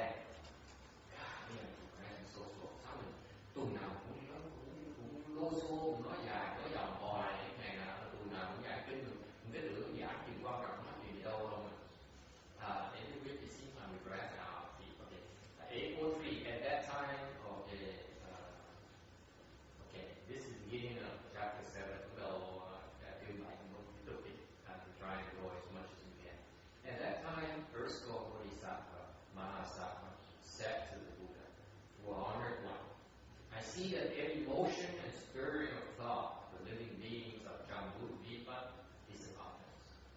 And that those living beings discard wholesome benefits they have obtained, many of them retreat from their initial result. If they encounter evil conditions, their offenses increase with every thought. Và lúc ấy thì tại Bồ Tát Ma Tát Phật Đức Thế Tôn không thấy người viên phù đề gửi tâm đồng niệm toàn là phạm niệm, bỏ việc tốt đã được, đa phần luôn thối tâm trí ban đầu. Nếu gặp ác duyên, tội lỗi, niệm niệm tăng dài. Và có theo với cùng ngoại đạo không?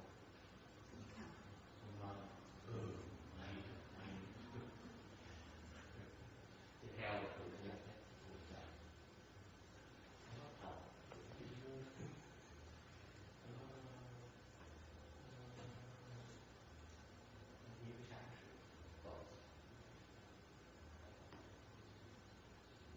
Yes, sir. I'm asking her, the new one, if she's belong to this path. I said, example, people would ask about this ghost. Hang around ghosts, you become ghost. Cứ nhiều người không biết là đi chơi những cuộc viên ma đó thì mình cũng thành ra cái cuộc viên ma. This is, you know, the notebook. What do you have? Basis. That's the message. They invented the notebook concept. So there's a message. Every motion and stirring of thought, chỉ xin công niệm, mộng tâm đồng niệm, mộng cử cái tâm, niệm rồi. Thought is the working of your consciousness, the sixth consciousness. Cái tư tưởng đó là cái kết quả của 6 cái thức đầu. Motion and stirring is the functionality.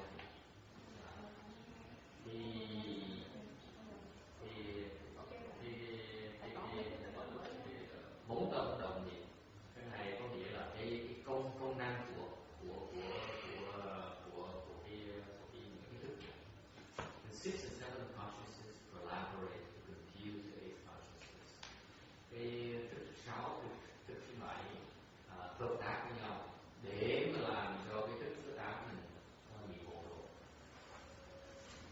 Mình tự làm mình mô tô nhé. Remember, we are doing it to ourselves. No one else. Don't blame someone else. Đừng có đổ lỗi người khác.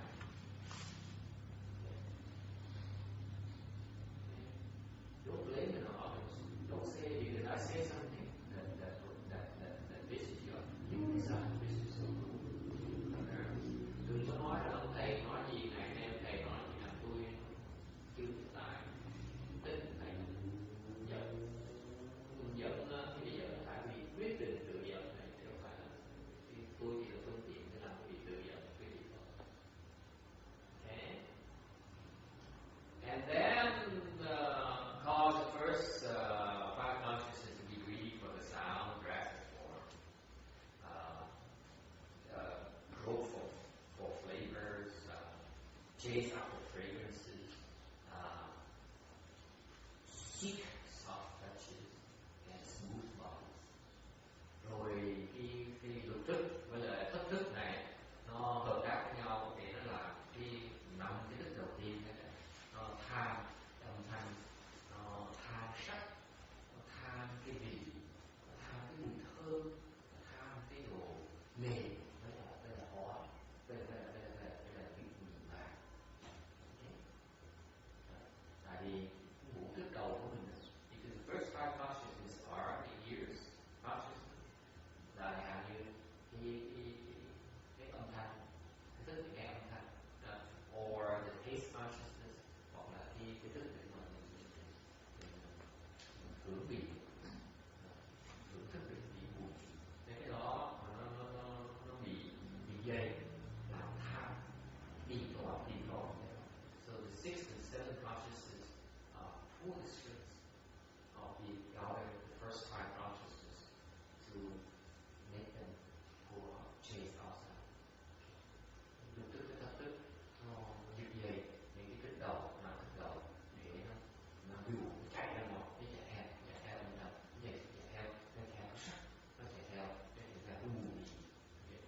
chase after the form, they chase after the sound, the beautiful song. They chase after the taste, the flavor. They're being full, the strings are being full, you don't realize. And as though we attach and grasp it. Vì vậy, mình đó, bất cứ gặp cái gì chấp trước. Bởi vậy, mình phải tạo nghiệp. That's why we create objects. Questions? Ai thắc mắc gì không?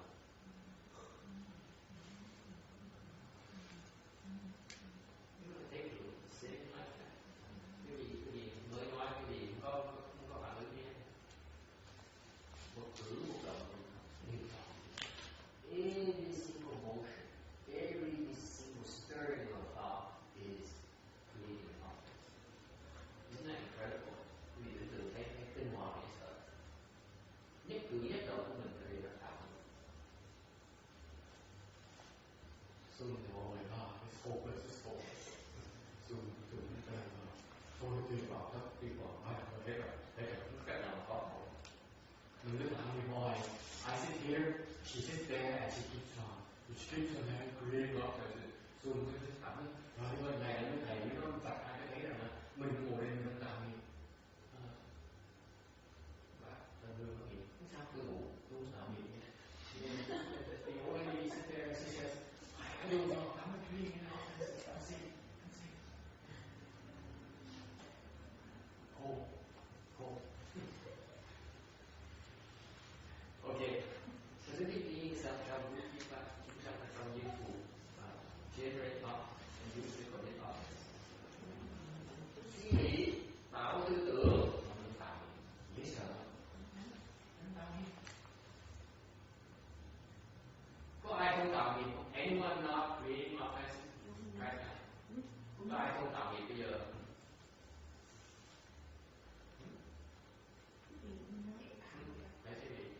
Phải suy nghĩ tí nữa. Phải suy nghĩ tí. Right? Let's think about it, right? Are you not creating objects? Need to think about it. He is thinking about it. What actually? How about baby? What? How about baby? The alive baby or the dead baby?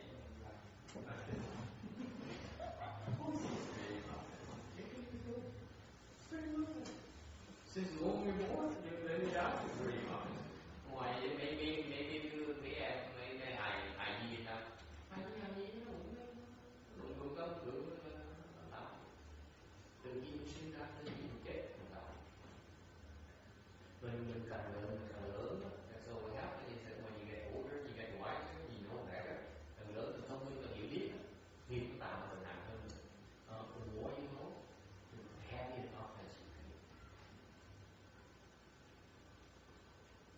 And you know, among all these choices, you always go for the worst one.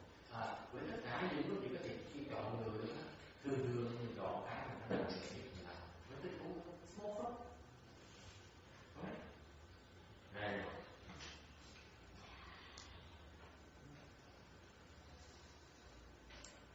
Every motion, every stirring is an object.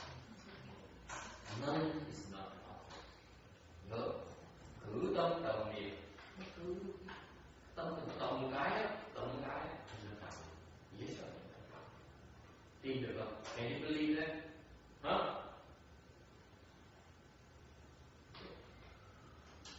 Think about it. Suy nghĩ. Tough thing to think about all the time. Everything I'm doing is creating objects. How most thoughts are motivated by greed, desire, jealousy, obstructions, and error. Tại sao gọi là tạo nghiệp? Tại vì phần lớn tất cả những tư tưởng mình tạo ra đó nên nó từ cái lòng tham, từ cái dục vọng của mình, từ cái sự ghen tức, từ cái sự muốn làm chướng ngại người ta và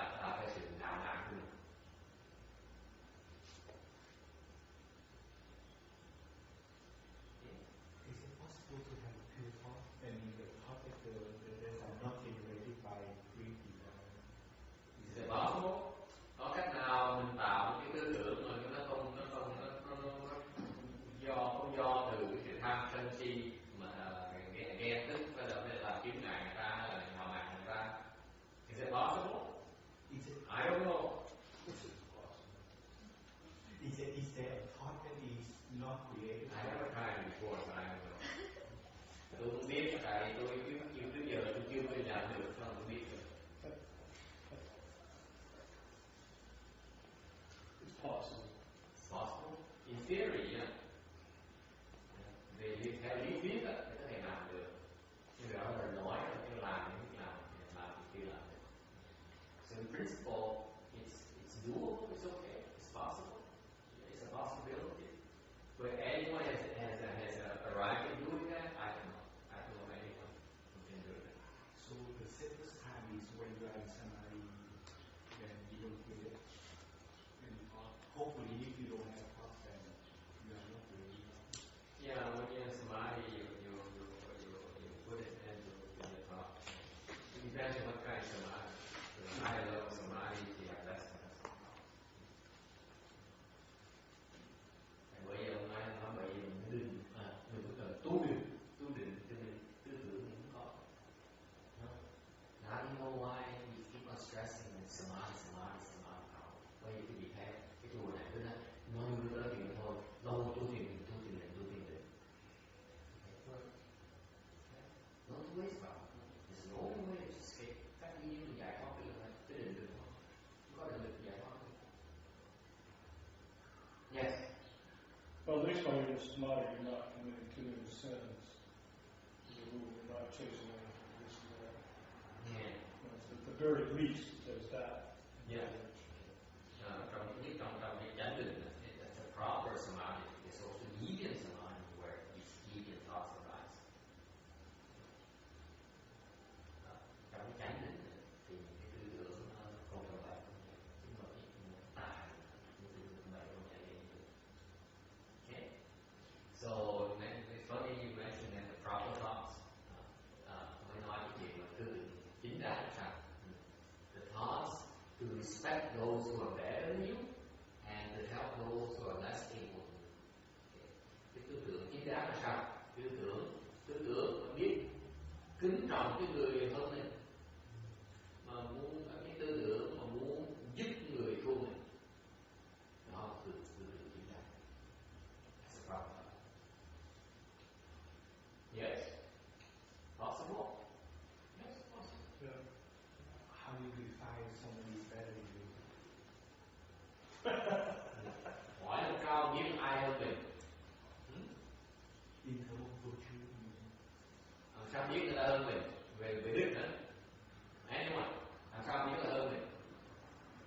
Sao người ta hơn mình xưa? Nhìn ta sẽ biết là hơn mình. See it now. Yes, anyone? How do you know if someone is better than you? You just assume they all are better than us.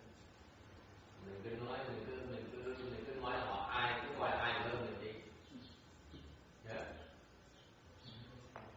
Right? Yeah. Right? They are all better than you. Họ đều hơn mình hết. Đúng không? Có đúng không? The short one is the short between is from that's not sense. Thì cô nói này không được rồi sao? Trong một hợp luôn. She cannot be better than me.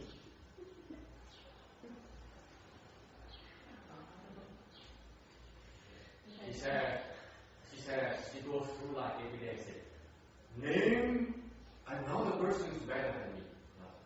Cái cô này mỗi ngày cô thức dậy một cái nói, ok, một người hơn tôi đó. Thách đá không? Những người cái gì hơn tôi.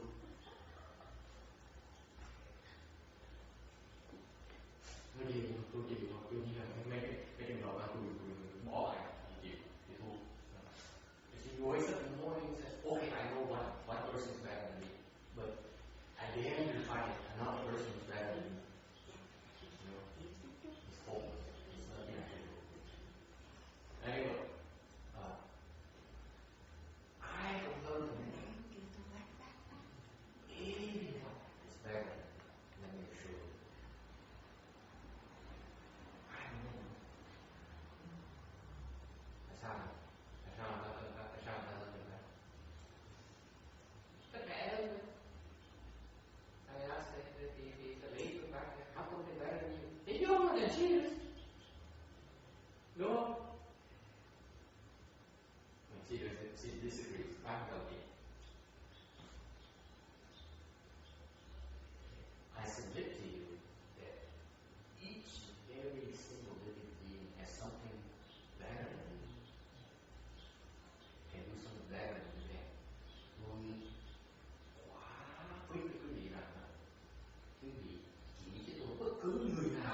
chúng sanh nào đó.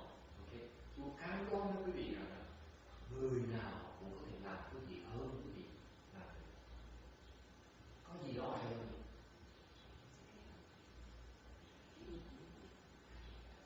And that's how you should look at all. Nếu như mình thấy được như vậy, mình có thể then no wisdom. The people who have no wisdom are the ones that stand in the Lord. Okay, cái người không có huệ là người mất thông minh, hoàn toàn có huệ, nên người ta bị thu vào dốt. Those people who walk around and say, you don't deserve to be here. You don't deserve to be here. I look at those people as absolutely have no wisdom whatsoever. Những người như vậy, tôi quan người ta hoàn toàn có huệ. Nhìn người khác thấy người ta ngu người không, người ta hoàn toàn có huệ. Người có huệ, người nhìn người ta hơn chỗ nào, người học người ta. The people with wisdom looks at anyone else and try to find that someone is better than you so that you can learn that from that person. That's wisdom. That's all external wisdom. Đó là cái ngoại huệ. See, Master Sriwan teaches internal wisdom. Ông Tiên Hóa này dạy về cái nội huệ gì? What's his eternal wisdom, Randy?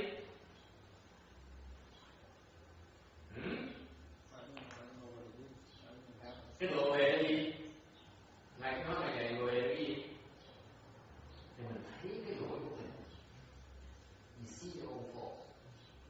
Đó gọi là nội huệ. Okay? That's what he preaches. He says wisdom because he's